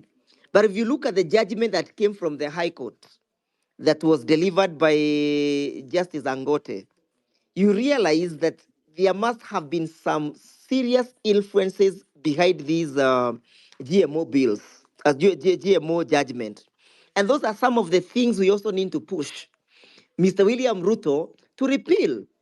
Why should he chalk the GMO policy down our throats? It should be one of the issues that we must be able to target, because GMO is a threat to our very existence. It is threatening our food security. It is threatening us, and I've heard Mr. Rutendo submitting very ably how cancer prevalence and how cancer has become prevalence within this African continent, because there's an intention by the globalists to make sure that they control us even in what we eat on our tables. So Eric, I'll be glad to get that number or any contact that will make us form a formidable force against Mr. William Ruto's policies that is holding brief for the Americans. Thank you. Thank you. Before I give to Retendo to respond, I just want to tell my listeners this way, because most people don't understand the consequences of what is just going to happen. This is what they're saying. Wewe ukikuwa na ng'ombe yako, ukikuwa huko mtaa and you have your cow, na unataka hiyo ng'ombe ikuwe serviced, yani ipandwe na bull, hauwezi fanya vile tumezoea kufanya. You see, ukikuwa na ng'ombe huko village, unaongea na jirani, anakuletea bull, ina service ng'ombe. Lakini this time huwezi, lazima upate license, na hiyo bull lazima ikuwe na license kwamba iko na the correct gene yenye wame declare hiyo ndio gene tunataka. Kitu ingine, you cannot feed your cow. Mimi huko kwangu nimezoea nikivuna mahindi ama nikivuna beans, or when I cut my bananas, I cut that banana stem na katakata into small pieces, naeka chumvi kidogo, napatia ng'ombe wanakula. This time when this bill goes through, that one is not possible. It will not be allowed. You cannot give your cow feeds that have not been regularized by that authority. So hii ni issue yenye ni serious, because someone wants to control what you eat, how you eat. Hata ukikamua maziwa, uko na ng'ombe yako hapo inakupatia 3 liters. You cannot give this maziwa to a neighbor. Labda neighbor anataka kununua. Saizi watoto wamefunga shule, they are at home, they are taking a lot of tea.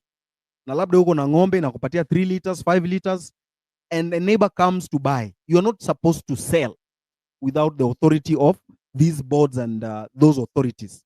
So hii ni kitu serious, and this kind of globalization yenye Ndegwa anaongelea hapa ndio ime lead to the rise of chronic diseases zenye tuko nazo in the country today. Saizi kanza ziko juu. I'm sure those who are listening now, kwa familia yenyu ama haujaisikia familia yenye haina mtu ako na diabetes, hypertension. Yet mnakumbuka when we were growing up, it was very difficult kusikia mtu ako na diabetes. Very difficult. It was very hard kusikia mtu ako na hypertension. Haikuwa rahisi. But right now kila family huwezi kosa diabetes, hypertension ama cancer, arthritis, kidney diseases. Jana kwa kliniki yangu I was attending to a young man 21 years old ako na kidney disease. Mtoto mdogo sana. Inafaa ende KMTC I think in September.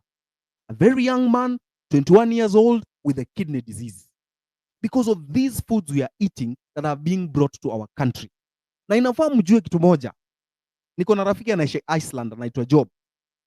Job tells me that the mboga that they eat is organic from Kenya. So them wanataka tuwatumie organic chakula, lakini hao wanataka kutuforce tukule inorganic chakula za GMOs.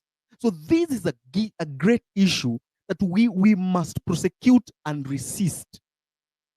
Rutendo. Yes, sir. Yeah. You've said it so well, and you've summed it up in a very amazing manner. But there's another concern that is happening.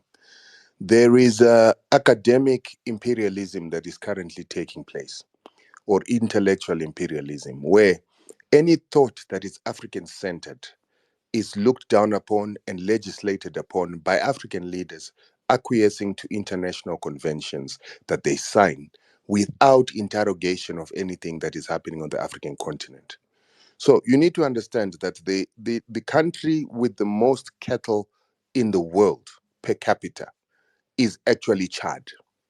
And with Chad, they actually have more cattle per capita than any other country in the world.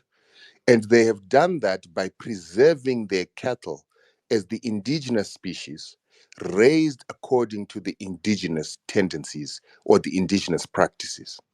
I'll give you a perfect example of how it is that we see the success of Chad. When Chad got independence in 1960 or 1961, they had the same amount of people and cattle as Zimbabwe then, 1961. 2 million cattle and about a population of about 5 million people. Today, Chad has got 32 million cattle, and Zimbabwe has got 5.6 million cattle. That means that Chad has been able to increase its herd by 6 times the amount that Zimbabwe has. Why? Because Chad, the moment that France stopped colonizing Chad, it had not totally changed the traditional practices. France had not changed the traditional practices of the Chadians. They continued their traditional methods, while Zimbabwe was exposed to hybridizing the cattle of Zimbabwe, turning them into a mix of European breeds, Indian breeds, and other breeds that were not indigenous to Zimbabwe that were susceptible to the cattle. Point number one. Point number two, there was also the proliferation of diseases like foot and mouth and other diseases, like anthrax, by the white colonizer in order to ensure that they kill the self-sufficiency and the bank of Zimbabweans in Zimbabwe, compared to Chad, where the French did not do that. So I actually read the US Industry of Trade encouraging American biotech companies to try and penetrate Chad with vaccines and other medications. And the question is, why would they do that? Yet the so-called most successful country in production of cattle utilizing European techniques in Africa is South Africa. They've got 19 million cattle in a population of 60 million people. That means that if Chad, which has 15 million people, has got 32 million people, 32 million cattle, it's doing better than South Africa. It is doing way better than South Africa. So it's got nothing to learn from South Africa. In fact, none of the countries following the European practices of animal husbandry have anything to learn from any of the countries that are practicing white husbandry, but they have to learn from countries like Chad, Uganda, Ethiopia, and even Kenya. Kenya has been using traditional techniques, has been using a migratory pattern of herders, and that should be what we are copying. And even this new legislation on how to breed your cattle should not be encouraged, because the diversity and mixing of cattle in these migration patterns are what has made your herd very resilient. It is also what makes your cattle much more valuable in Kenya than when you buy the same cow in South Africa. But the problem is our leaders, people like Ruto. Even my own country has got a leader who is not proud of what it is that is genetically and originally Zimbabwean. They allow the attenuation of these genes.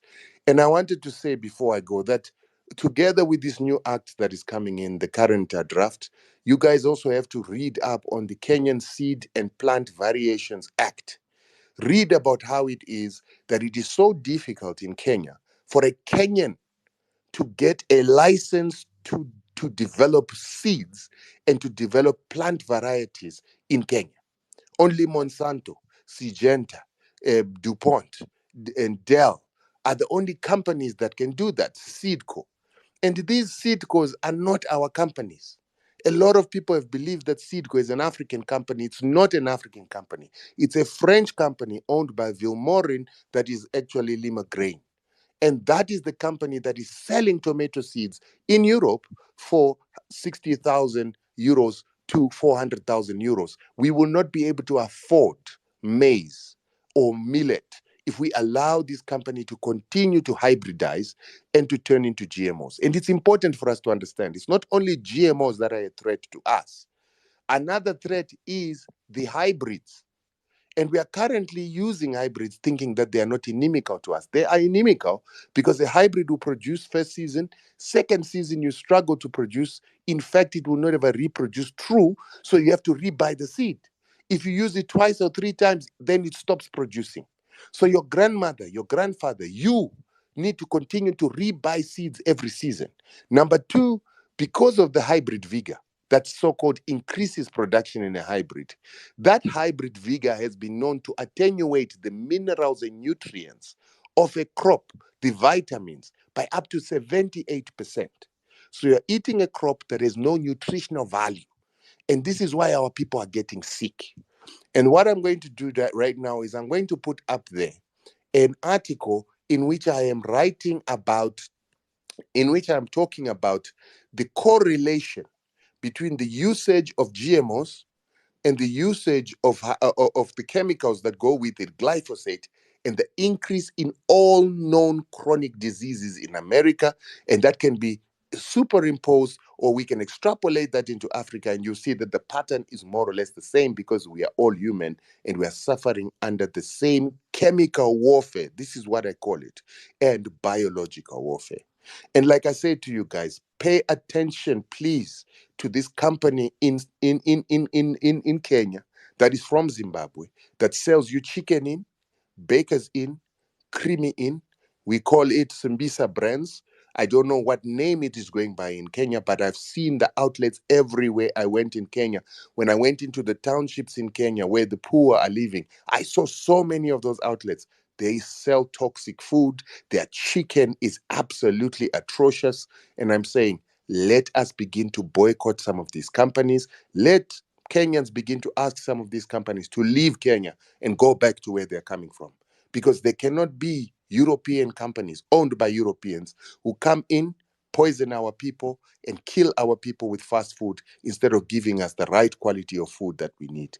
And I think as a people, the youth must understand that we've got to become less siloed in our understanding of what is important for us. So in Zimbabwe, we've been taught about the importance of minerals. In South Africa, they've been taught the importance of land. And I'm saying, if the land does not have seeds, if the land is not living, if there are no bacteria, if there's no worms in the land, if you are poisoning that land with chemicals and chemical fertilizers, that land becomes pointless, useless. We need to become holistic in how we realize what matters to us. So we need to eat first. We need to eat healthy food second. That healthy food becomes medicine for our bodies. Then we begin to worry about the economic issues. when we have secured our food. Because Hitler always said that Germany was no use as an industrial power if it was not a what? An agricultural power. Many people didn't get what he meant by that. But the reason they lost the Second World War is they were starved of two essential things. They were starved of, number one, food. No one would sell them food. No one would buy their electronics and the best machinery that they had, and no one would give them oil. And what that did is they ended up fighting to try and get land in Poland and land in Russia and oil in Baku oil fields, which is currently Ukraine. And that is how they got defeated once they were starved of food and starved of oil for long enough. We must learn from that you can be industrialized, you can mine, you can have industries, but if you don't have food, it means nothing. That is why America continues to be food self-sufficient. But while they're being food self-sufficient, the idiots have decided to kill their own people with toxic GMOs. That is why today they've got the biggest amount of chronic illnesses and the use of chronic medication, where 58% of the world's chronic medication is consumed by America. And for those of you who've been to America, those of you who live in America, you've seen how many Americans look obese and many look like zombies. Even the mental illnesses have increased in that country. But those people can afford to treat their people in their chronic states as amoebas as they look, as zombies as they look. What about here in Africa? We can't afford that. We're still trying to catch up with the rest of the world. We cannot afford to be eating these foods that have turned these people into zombies, because we don't need zombies in Africa. We need the healthiest population mentally and physically in order to prosper this continent and to defend it. And at the rate we're going, they're actually turning us backwards into these zombies that are sick, that are mentally disturbed because of the food that they're feeding us that is nutritionally deficient. Now, lastly, I don't even understand why I'm using the word the food they are feeding us. Because as Africans, we shouldn't be fed by other people. Every person should have a village where you can grow your own food and reproduce that food. And if you lose your job in America or at home, you should be able to go to the village and be able to sustain yourself. We are losing that sustainability because of dependency on imported food, imported seeds, imported chemicals, and imported machinery. And we need to work on that. Thank you very much. Thank you very much, Rutendo. So I will connect you, Ndegwa, with him so that you can continue this conversation together and for the benefits of our Africans. But before I hand over the mic to Edgar and Cyprian, my co-hosts, I just want to tell you guys, take care of your health. Take care of what you eat. It is not rosy. It is not good as you might think.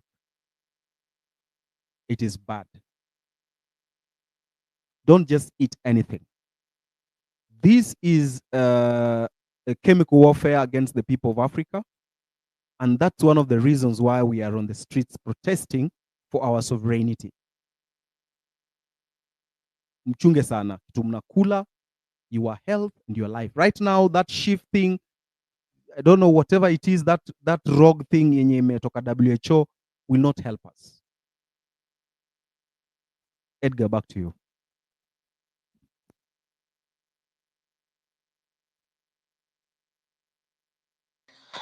Thank you so much, Amerix and Rutendo. So I'm going to bring in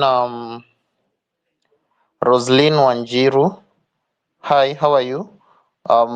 You have the mic. You can give your submission.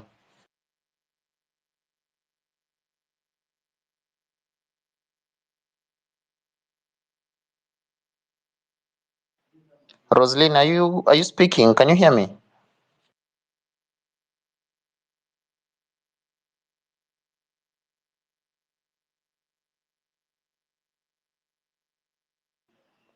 Amerix, am I audible?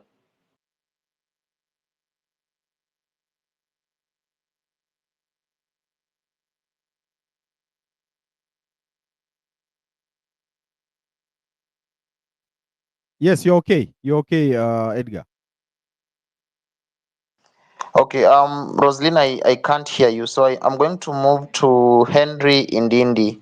Mambo vipi bingwa, na una mambo yepi ya kusema kuhusu swala hili zima ambalo tumekuwa tukizungumzia tangia saa 2 za usiku?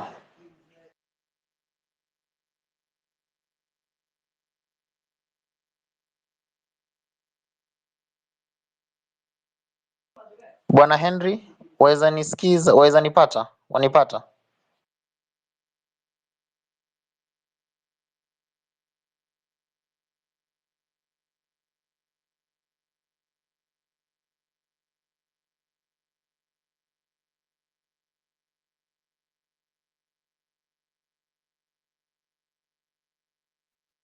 All right. If they're not available, just move to the next one.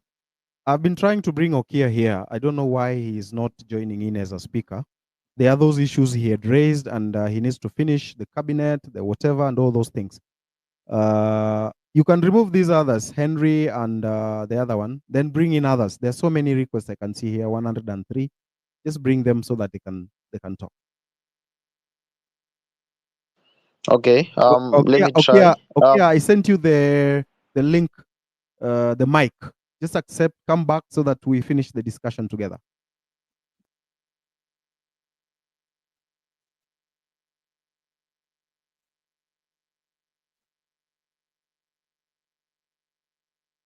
Cyprian.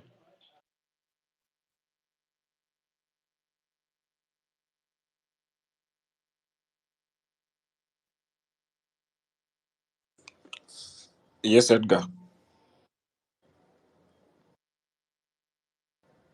I really can't see any mics on my side, so if you could also assist me in adding more people on the speaker panel. Juu kwangu naona request 9 peke yake, nikijaribu kuongeza inakataa, sijui mbona.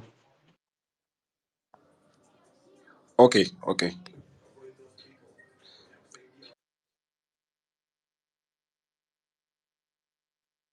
Bravin, you can finish your submission.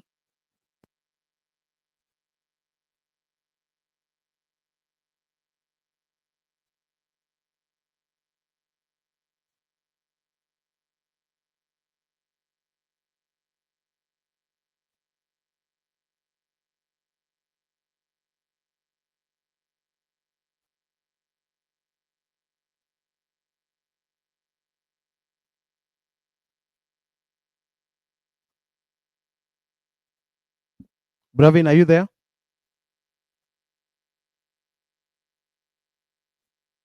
DK Lemay? Hey, hi, Eric. Yeah, go on. I just want to interject on the issue of the gold mining. Okay, I come from Narok, and really, at a place called Kilimapesa in Transmara, there's a lot of gold mining going on there, and we have not seen any even benefits as the county. We are not even aware who are the real owners of these gold mines. And I'm not sure even if the national government is benefiting out of it. Or I think it is just the private guys who are doing this.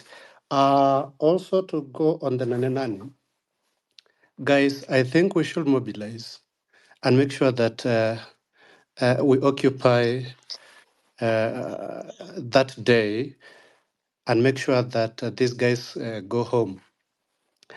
When we come, and my comment, I think I will differ with maybe many on this, we should have maybe representatives going forward, because I don't see anywhere, and maybe someone can give me maybe a reference of any country in Africa on liberations or revolutions that have succeeded without representatives or leaders, if I may say.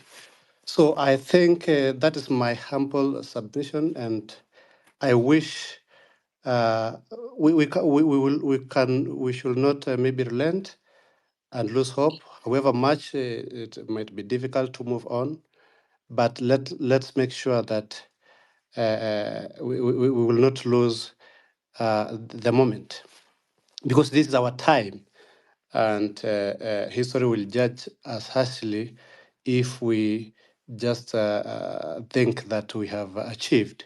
There's nothing we have achieved yet. Let's just soldier on, for I see a brighter future ahead. So thank you. Maybe you can pass the mic to other speakers because of time.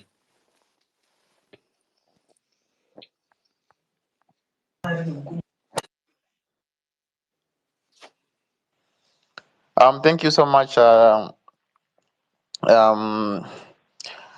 Lemay, DK Lemay, sorry. And thank you, Cyprian, for adding these new fresh speakers. I really can't see them on my side. So 1 minute, Irene.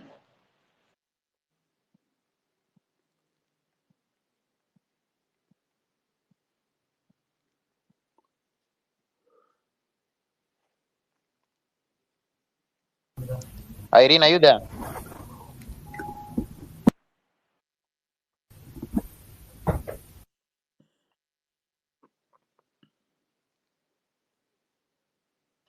Okay, I'll move to Mariama.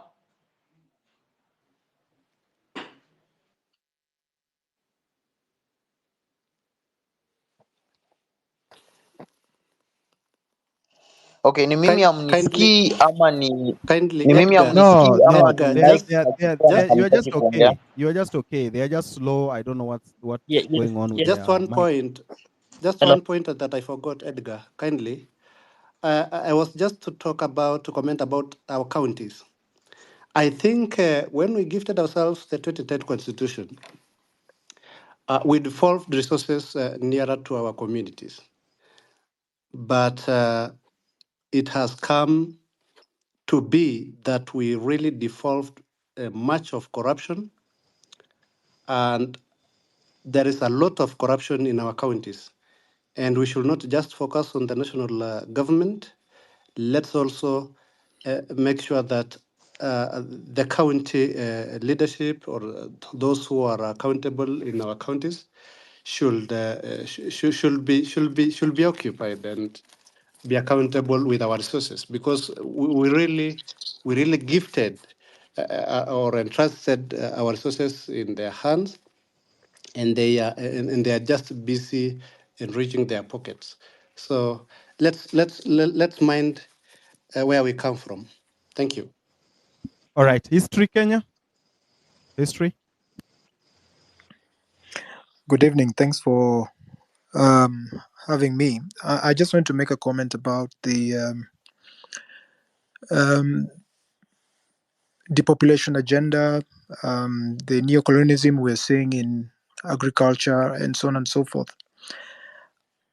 On my part, I am not sure, but I am convinced, and there is really no better sign that our president is captive to the whims of globalists.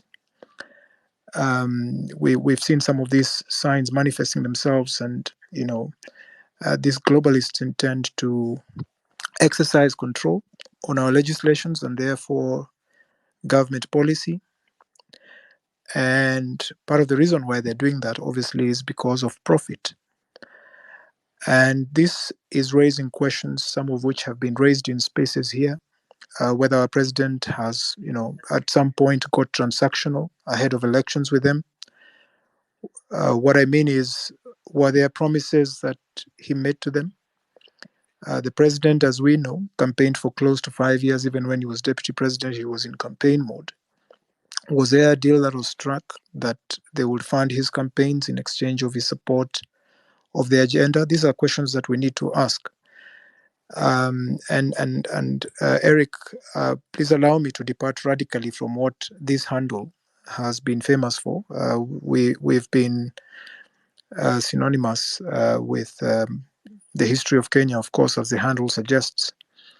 We have, from last year, we began reporting a great deal on the ugly head aspects of the ugly head of neocolonialism rearing its head in Kenya. Actually, some of my followers, started sending, replies saying that I'm pushing conspiracy theories, and in fact, some of the posts that we made, we had to bring them down because we did not want to drag our Twitter handle into disrepute. And oftentimes we were citing foreign media stories, some of them from very, respected media houses in the West, mostly American. But we were convinced that globalists had brought their wicked agenda to our shores. And if you allow me just a few minutes, I'll, speak to some of this. And I'm glad that Rutendo mentioned some of them on this space. And Ndegwa has also made reference to some legislations, and I wish to laud him and others who wish to offer their legal expertise to support this cause of breaking the yoke of this neocolonialism on the agriculture front. It is worth noting, ladies and gentlemen, that many EU countries, I'm talking about EU, Europe, the UK, have slammed their door on some of the maneuvers that we're seeing from globalists, particularly from the US. And if you allow me, I can share specific information that is relevant to the liberal renaissance we are seeing with, Gen Z, and I think now it has caught up with the rest of the Kenyans, and also matters that are close to health, which Eric also you're famous for. Any Kenyan who has lived in the US will tell you that the taste of their bananas, the taste of their oranges, the taste of their fruits, melons, it tastes very different. And this taste is characterized by a sweetness that pales a great deal in comparison with the sweetness that we find in fruits, particularly from sub-Saharan Africa. Why is the taste pale in the US, in the West? Because farm produce in those countries, like in the US, particularly in the southern states of the US, these farm produces have been poisoned by mechanized, heavily fertilized soils. I will not even go to talk about pesticides. Industrial fertilizer, many of you may not be aware that industrial fertilizer actually depletes nutrients from soils.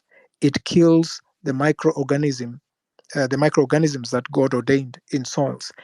It actually poisons groundwater.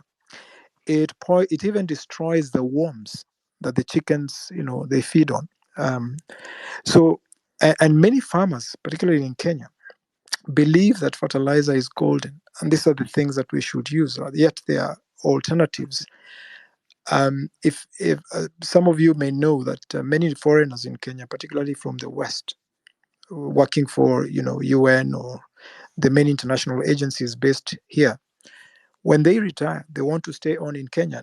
And if you get into a conversation with some of them, they'll tell you, here, other than the fantastic weather that we have, our food is tasty, our food is nutritious, our food is healthy. I think somebody mentioned that, I think somewhere in Scandinavia, they're eating greens that are produced in this country.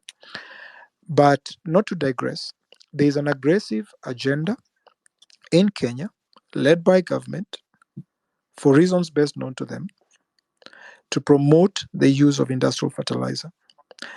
And that some of this fertilizer is, or a great deal of it, is actually subsidized. And the question arises, why are broke African governments providing farmers with subsidized fertilizer? Because it's part of a depopulation agenda. And some of the investors that we know who have invested in agriculture globally, multinationals, themselves have been outspoken, and they've made it bare that Africa needs to be depopulated.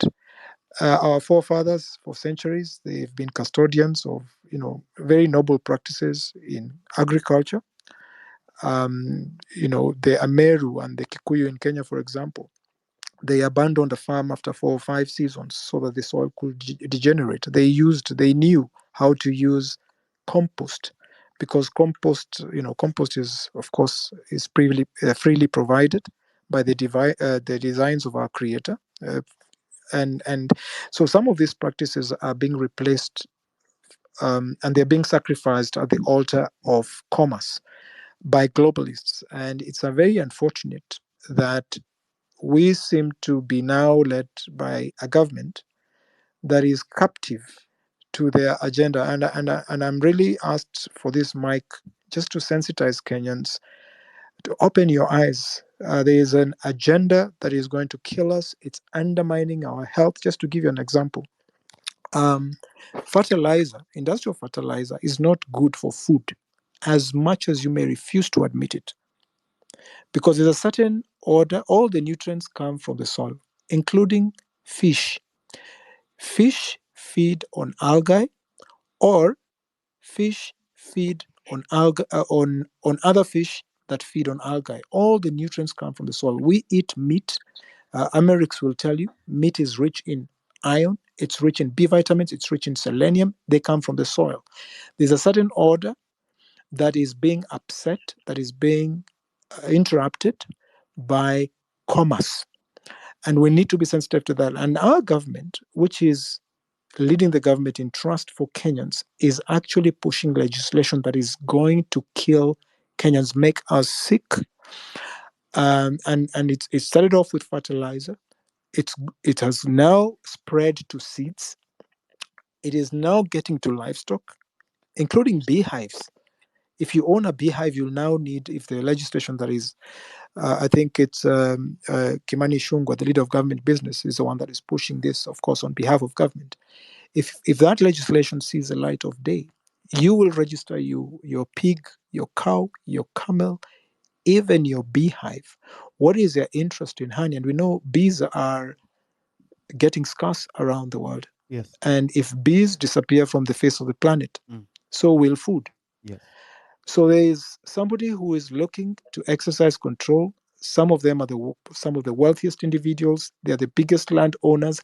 So we need to act like detectives. Just look at the jigsaw puzzle, and you will see that there's a pattern. So I just thought I will mention that. I don't hog the microphone, and I'm loving these conversations. Right. And this is great civic education for Kenyans. Asante, Eric. All right.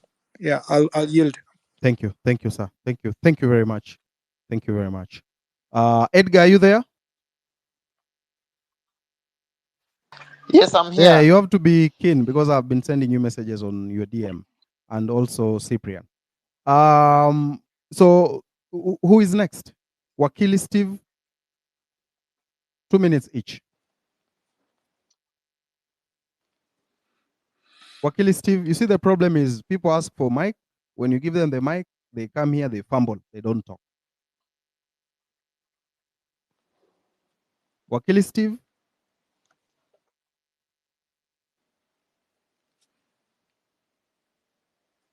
All right. Eric, from my end, Wakili Steve does not seem to have the mic. He's on listener mode, but maybe I'm mistaken. Edgar, what do you see?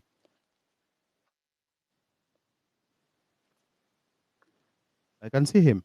Hello. All right, go on. Hello. Hello. I think you can carry on. We can hear you. Yes. Okay, my name's Amy. Thank you for giving me the mic. I only have a contribution that I feel like we should really take into consideration. My first point is that I think we should really talk about our sovereignty as a country. And as we're fighting for good governance, I believe that we should start by the protection of our food, our education, our health systems. We should make noise. We should talk about our seeds. We should talk about our children going to school. We have a lot about our sovereignty first. If we start fighting this, because I look at elections are coming soon. There's the issue of IDs. There's the issue of registration. There's the issue of IEBC reforms. We've not done. There are some constituencies. I think there's one that an MP died. They've never gotten an MP until now. So I think even as we think about other issues, I think the first issue should be about our sovereignty. about our food, about our health systems, about our education. These are the most important things that I think we should really talk about them.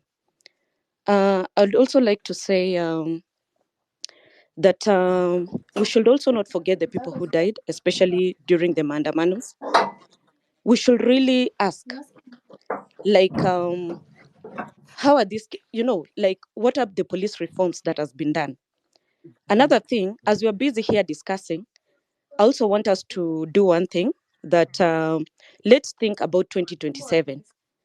In as much as we are trying to get we are trying to ask questions, get good governance, there's also the issue of what are we planning about 2027? How are we arranging ourselves? Who is going to do what? How are you going to like vie for this maybe for positions? What are we doing? So that we are not caught off guard when 2027 is just is around. Because we only have maybe 2 years to elections. So I think these are my points. And then another thing, we've always been peaceful, yes, but I would like to say that let's just maintain peaceful protests. If you see someone maybe who is not peaceful, maybe you can tell the rest of the people, and then maybe you can hand them over to the police. And then I think another thing as well, this is not, I don't know how people will take this, but I feel that this is a spiritual war as well. This is not just physical. So I would like to speak to the Gen Zs and the millennials, because I am a millennial. Please, can we pray about this? Can we pray every day as we go? Can we pray about our nation? Can we pray about God's guidance? Can we pray about what to do next? And even as we pray, we can pray as we fight. Pray as we fight.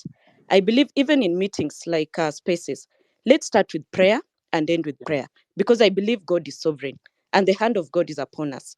And I know that we'll get victory. So this is what I wanted to say, and thank you for the space.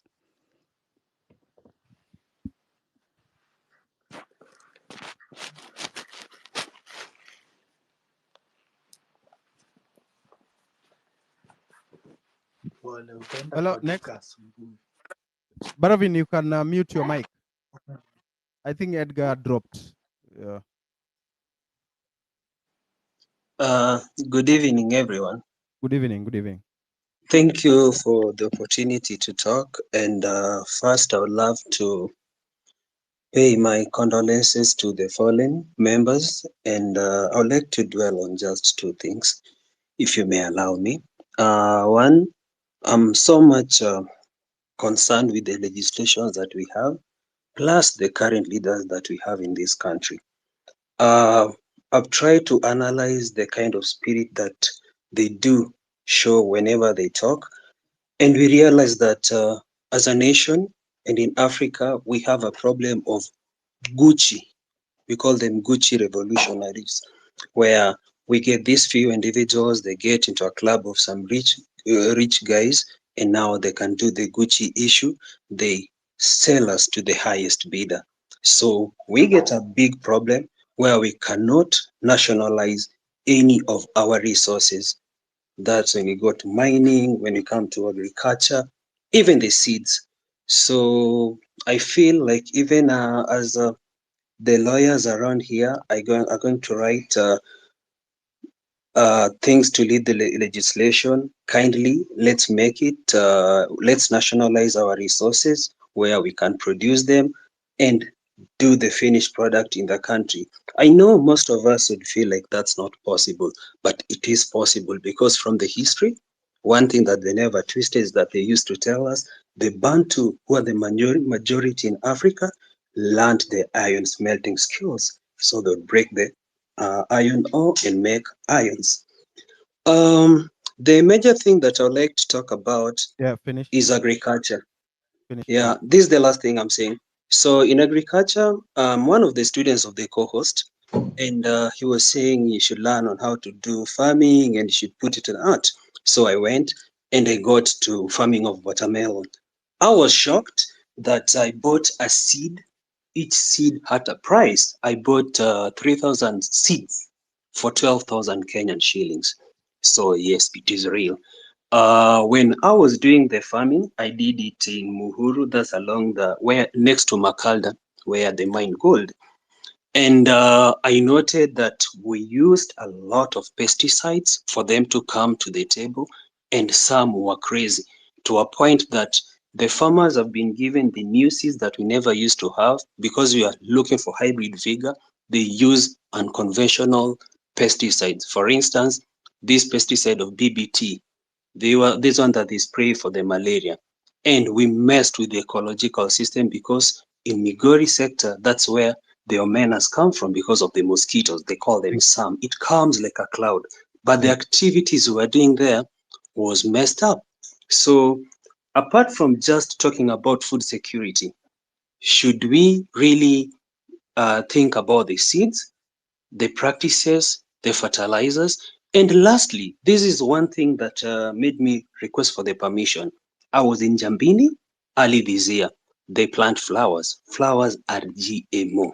They use a lot of pesticides. And if you go to where the Nairobi water is collected, it tastes pesticides. So that also begs the question, what kind of agriculture do we do? And how does it affect the water?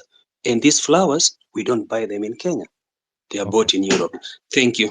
All right. Thank you very much. Wakili, you had something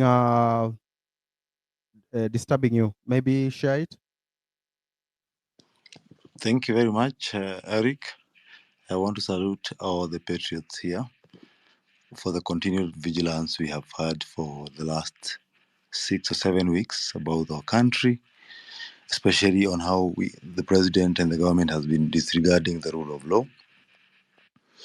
And what I feel I wanted to share today and to remind Kenyans in brief was, as we have this conversation and we hold our leaders accountable, it's important we focus on especially these seats of members of the county assembly, members of the National Assembly, and the Senate, and how they discharge their mandate. And the reason why I say this is because we find that there have been very poor aspect of how they deal with these corrupt officials that we have, especially governors. You find since the Senate was established in this new constitution, every person who has been taken there is always acquitted by the Senate. And the question is, are they really doing the right job, or they're just a toothless dog that is never able to bite anyone? So we need to also, as we also look at the National Assembly, the aspect of the national government and construction, Constitutional Development Fund, the NGCDF, how the involvement of the member of parliament, because the core business that now our parliamentarians in the country have focused on is the aspect of developments under the NGCDF without any discharge of parliamentary duties that we expect of them. And that's why these persons had the audacity of even telling Kenyans that their allegiance is to the executive, whose agenda they advocate through the NGCDF, and not the parliamentary role of oversight. This has hindered, and this has led to much corruption that we have been witnessing in this country, and lack of accountability, because this particular parliament cannot even hold the cabinet secretaries accountable for anything. We saw them reinstate Linturi after the sagas that surrounded the ministry and all the losses the Kenyans are suffering because of the fertilizer that was not proper for the agriculture in this country, which is our backbone. So if we do not focus on these roles, the exact role these persons are supposed to be discharging, and hold our leaders accountable, especially those in the assembly, we may never have a system which is be able to check the executive firmly even in the coming years. And that is what Kenya has lacked for a very long time, that the executive doesn't have anyone who is checking it in the right manner with a proper look, without this aspect of allegiance. And once we remove NGCDF, and the High Court has pronounced itself on this issue, the Law Society of Kenya had pursued a matter on this issue. And the High Court pronounced that the national government, that time it was called CDF, was unconstitutional. What did our parliamentarians do?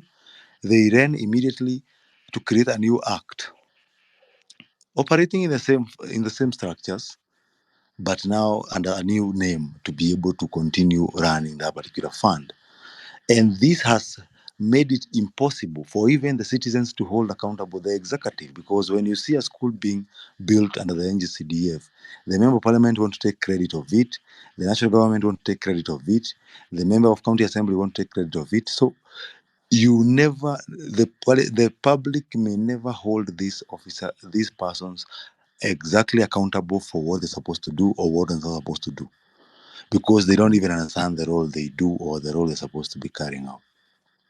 I was watching the news today in the evening, and I saw the scenes of Capedo.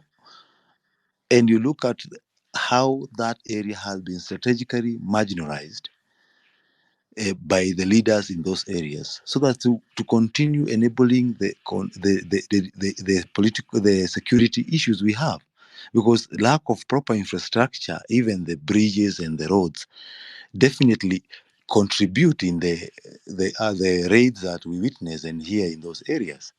And that is orchestrated deliberately to ensure that particular persons gain in those security deployments and security supplies of materials to continue fighting and defending in that area. Thank you.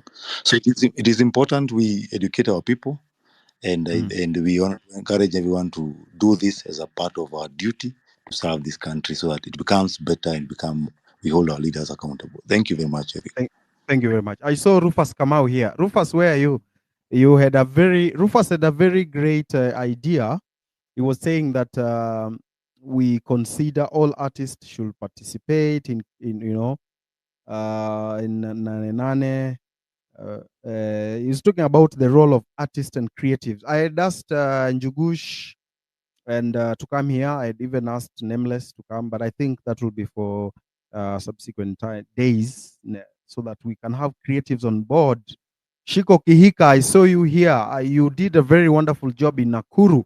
I really wanted you to talk about it. Yeah, I've seen Oeba, Willie here. Willie, are you here? Willie Oeba? Yes, I'm here. Can you hear me? Okay. So just hold on. You will give us the final spoken word before we close. Maybe we can take two more. Edgar, are you there, Amerix, Edgar? I'm Just around hold now. on. Can I Just speak? hold on. Yeah, you can go on. Yes.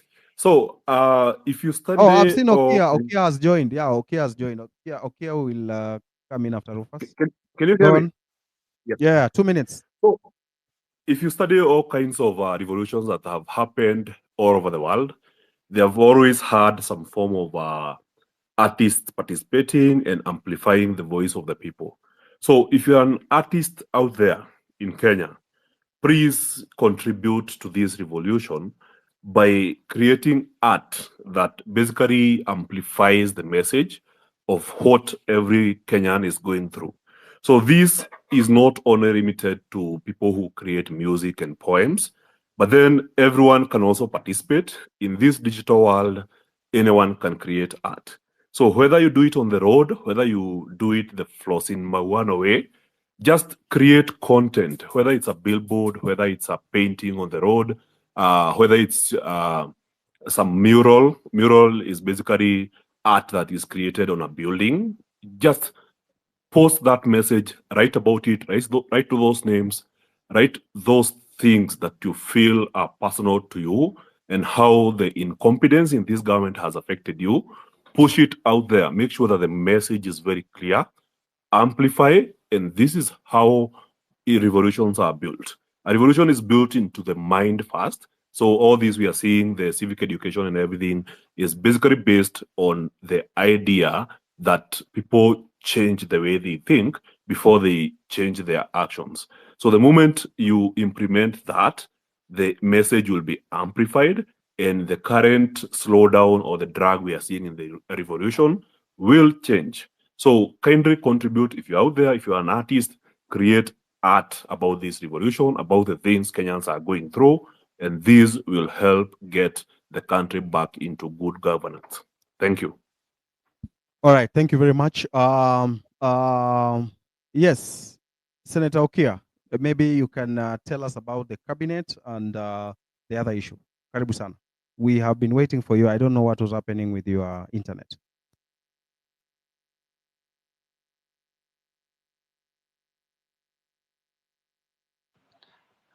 I think he's no longer on the speaker panel. All right, he left. Can we have that's that. Willie, yes, how was Nakuru? Great. Thank you so much. And thank you to everyone who turned up. Nakuru was divine. Nakuru was... Hello, can you hear me? Perfectly. The minerals. These minerals that we are talking about are not... were discovered quite some time back. For example, the nobium, I think, was discovered in 1919. That's more than 100 years ago. And many other rare minerals, but the information remained hidden. There has been lack of political action to get these things out, because basically the political action got hijacked by market forces, and the fights between the various people, the various interests, denied us the chance to reap big from where this country would have made some interest. And I think nobium is a very, very, very important mineral that is used in many valuable products. And I think Kenya has got it's supposed to be the 7th largest deposits in the world. And the Murima Hills alone are supposed to be holding something like, they say something like 105, about 104 trillion tons. And a kilogram of nobium goes for about $45,000. So you can do the maths. So there's a lot of money there. Also, we saw just this year there were discoveries of coltan in Kenya, some of which had been taken out, like in Embu. Rwandese have been coming and buying it. People did not know the value. So just the other day that was discovered, they discovered it was coltan, another very important metal. So we have a lot of these metals here. And as I said, we need to do a resource map of the country so that we can be able to know exactly what it is we have and be able to utilize it. But I'd also want to beg these people, to beg ourselves to move away from believing that just the minerals are the silver bullet we need. Kenya has a unique human resource. We have been able to build one of the largest economies in East Africa, in fact the largest, without these minerals. We should, as we look at these minerals, we should not look at this, we should not ignore these other areas of building a very versatile human resource that can go out like the Indians have gone out and are conquering many, many countries. Not going out as cheap labor, but going out as people can go and invest in industry and do businesses elsewhere as we develop back home. So for me, I think if we did a resource map, we looked at the past, said all the mistakes were made in the past. Going forward, how do we make sure that what we do things the right way, and we avoid these issues? Coming to the question of what I said, that we're going to form a shadow cabinet, or sort of to set up a mechanism of monitoring each ministry that the president has set up, is basically one to be able to audit and ferret ministry budgets, because there's a lot of deception that you find that the national budget that comes to parliament has no relationship with the budgets that the ministries and the government executes. And to do that, you just need to take the appropriation bill or the appropriation act of any year and hold it against the corresponding monthly statements of actual revenues, net revenues, and actual net revenues and actual expenditure that's published every month by the Treasury, and you'll see that the budgets that are being implemented by government are not the ones that are passed by the executive. So one of the reasons we want to set up this thing is informed by the experience I had with the Golden Bag issue, which now has got a three-judge bench and I'm prosecuting it. When Mr. Uko, who was the Auditor General, before the coming into of the handshake government, he was pursuing this matter with the pinpoint accuracy. And even at one time, President Uhuru rained on him, wanted to fire him. They moved a motion in parliament by Duale. I took action. I went to court. I stopped that motion. I secured Mr. Uko's place to remain as the Auditor General. Then shortly thereafter, there was a handshake occurred, and you could see the change that Mr. Oko dropped what he was doing, and he wrote a very, very flowery picture, basically negating his earlier reports on the Golden Bag. And that's what the handshake achieved. Now that Parliament has totally messed up, it's confused. The first attempt, came when President Ruto enticed people to cross from the opposition side to government side to give him a false majority in parliament, which he used to undermine legislation and whatever. Now with the move of ODM, there's nothing like anything to check the excess, because what you have seen that the people go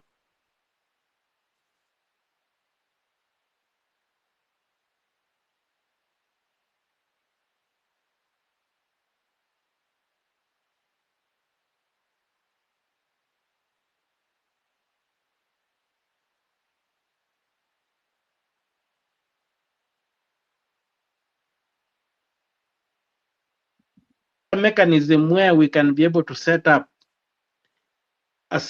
an orderly way.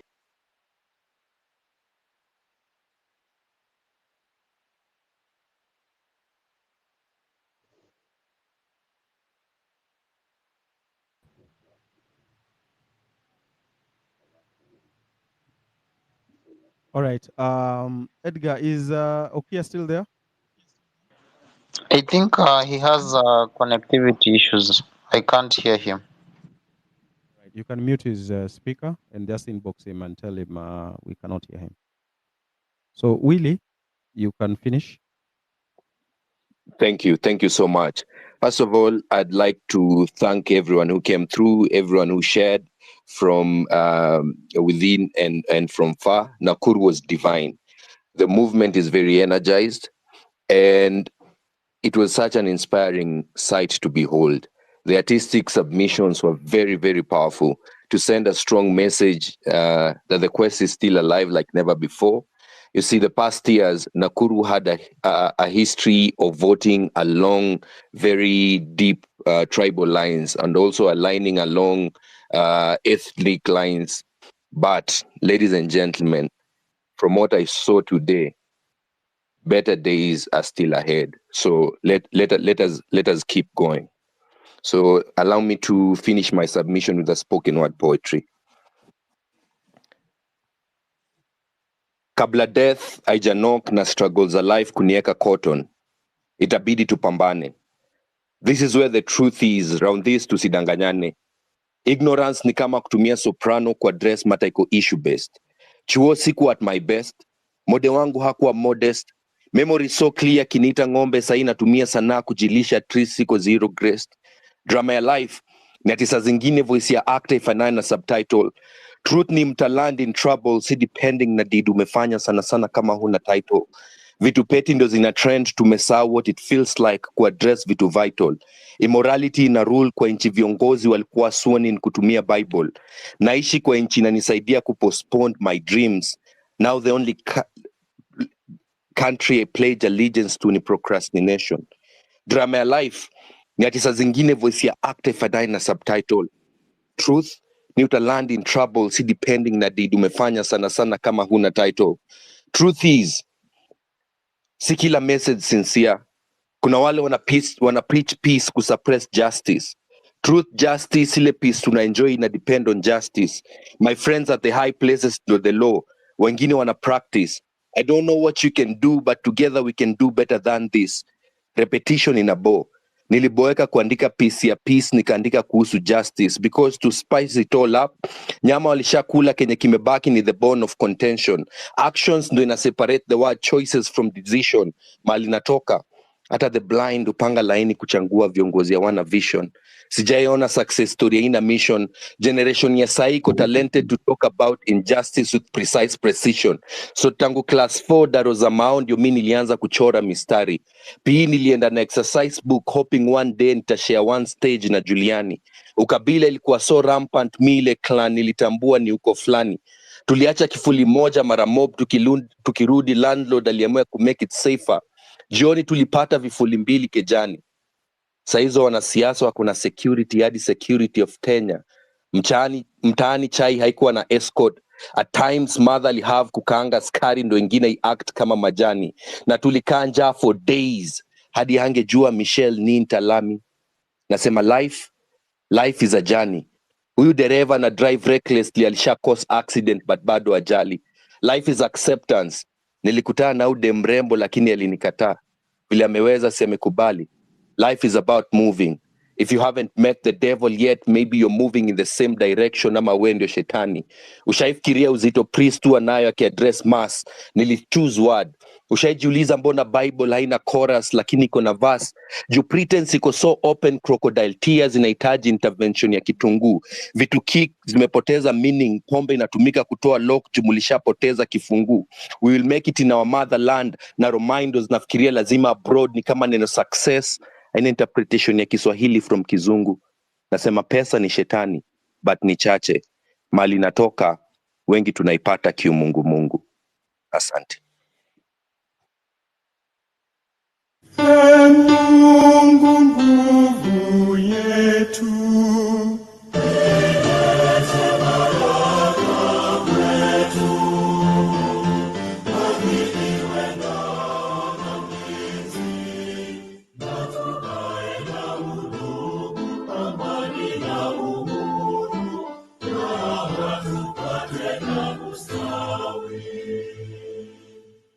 Amkeni ndugu zetu.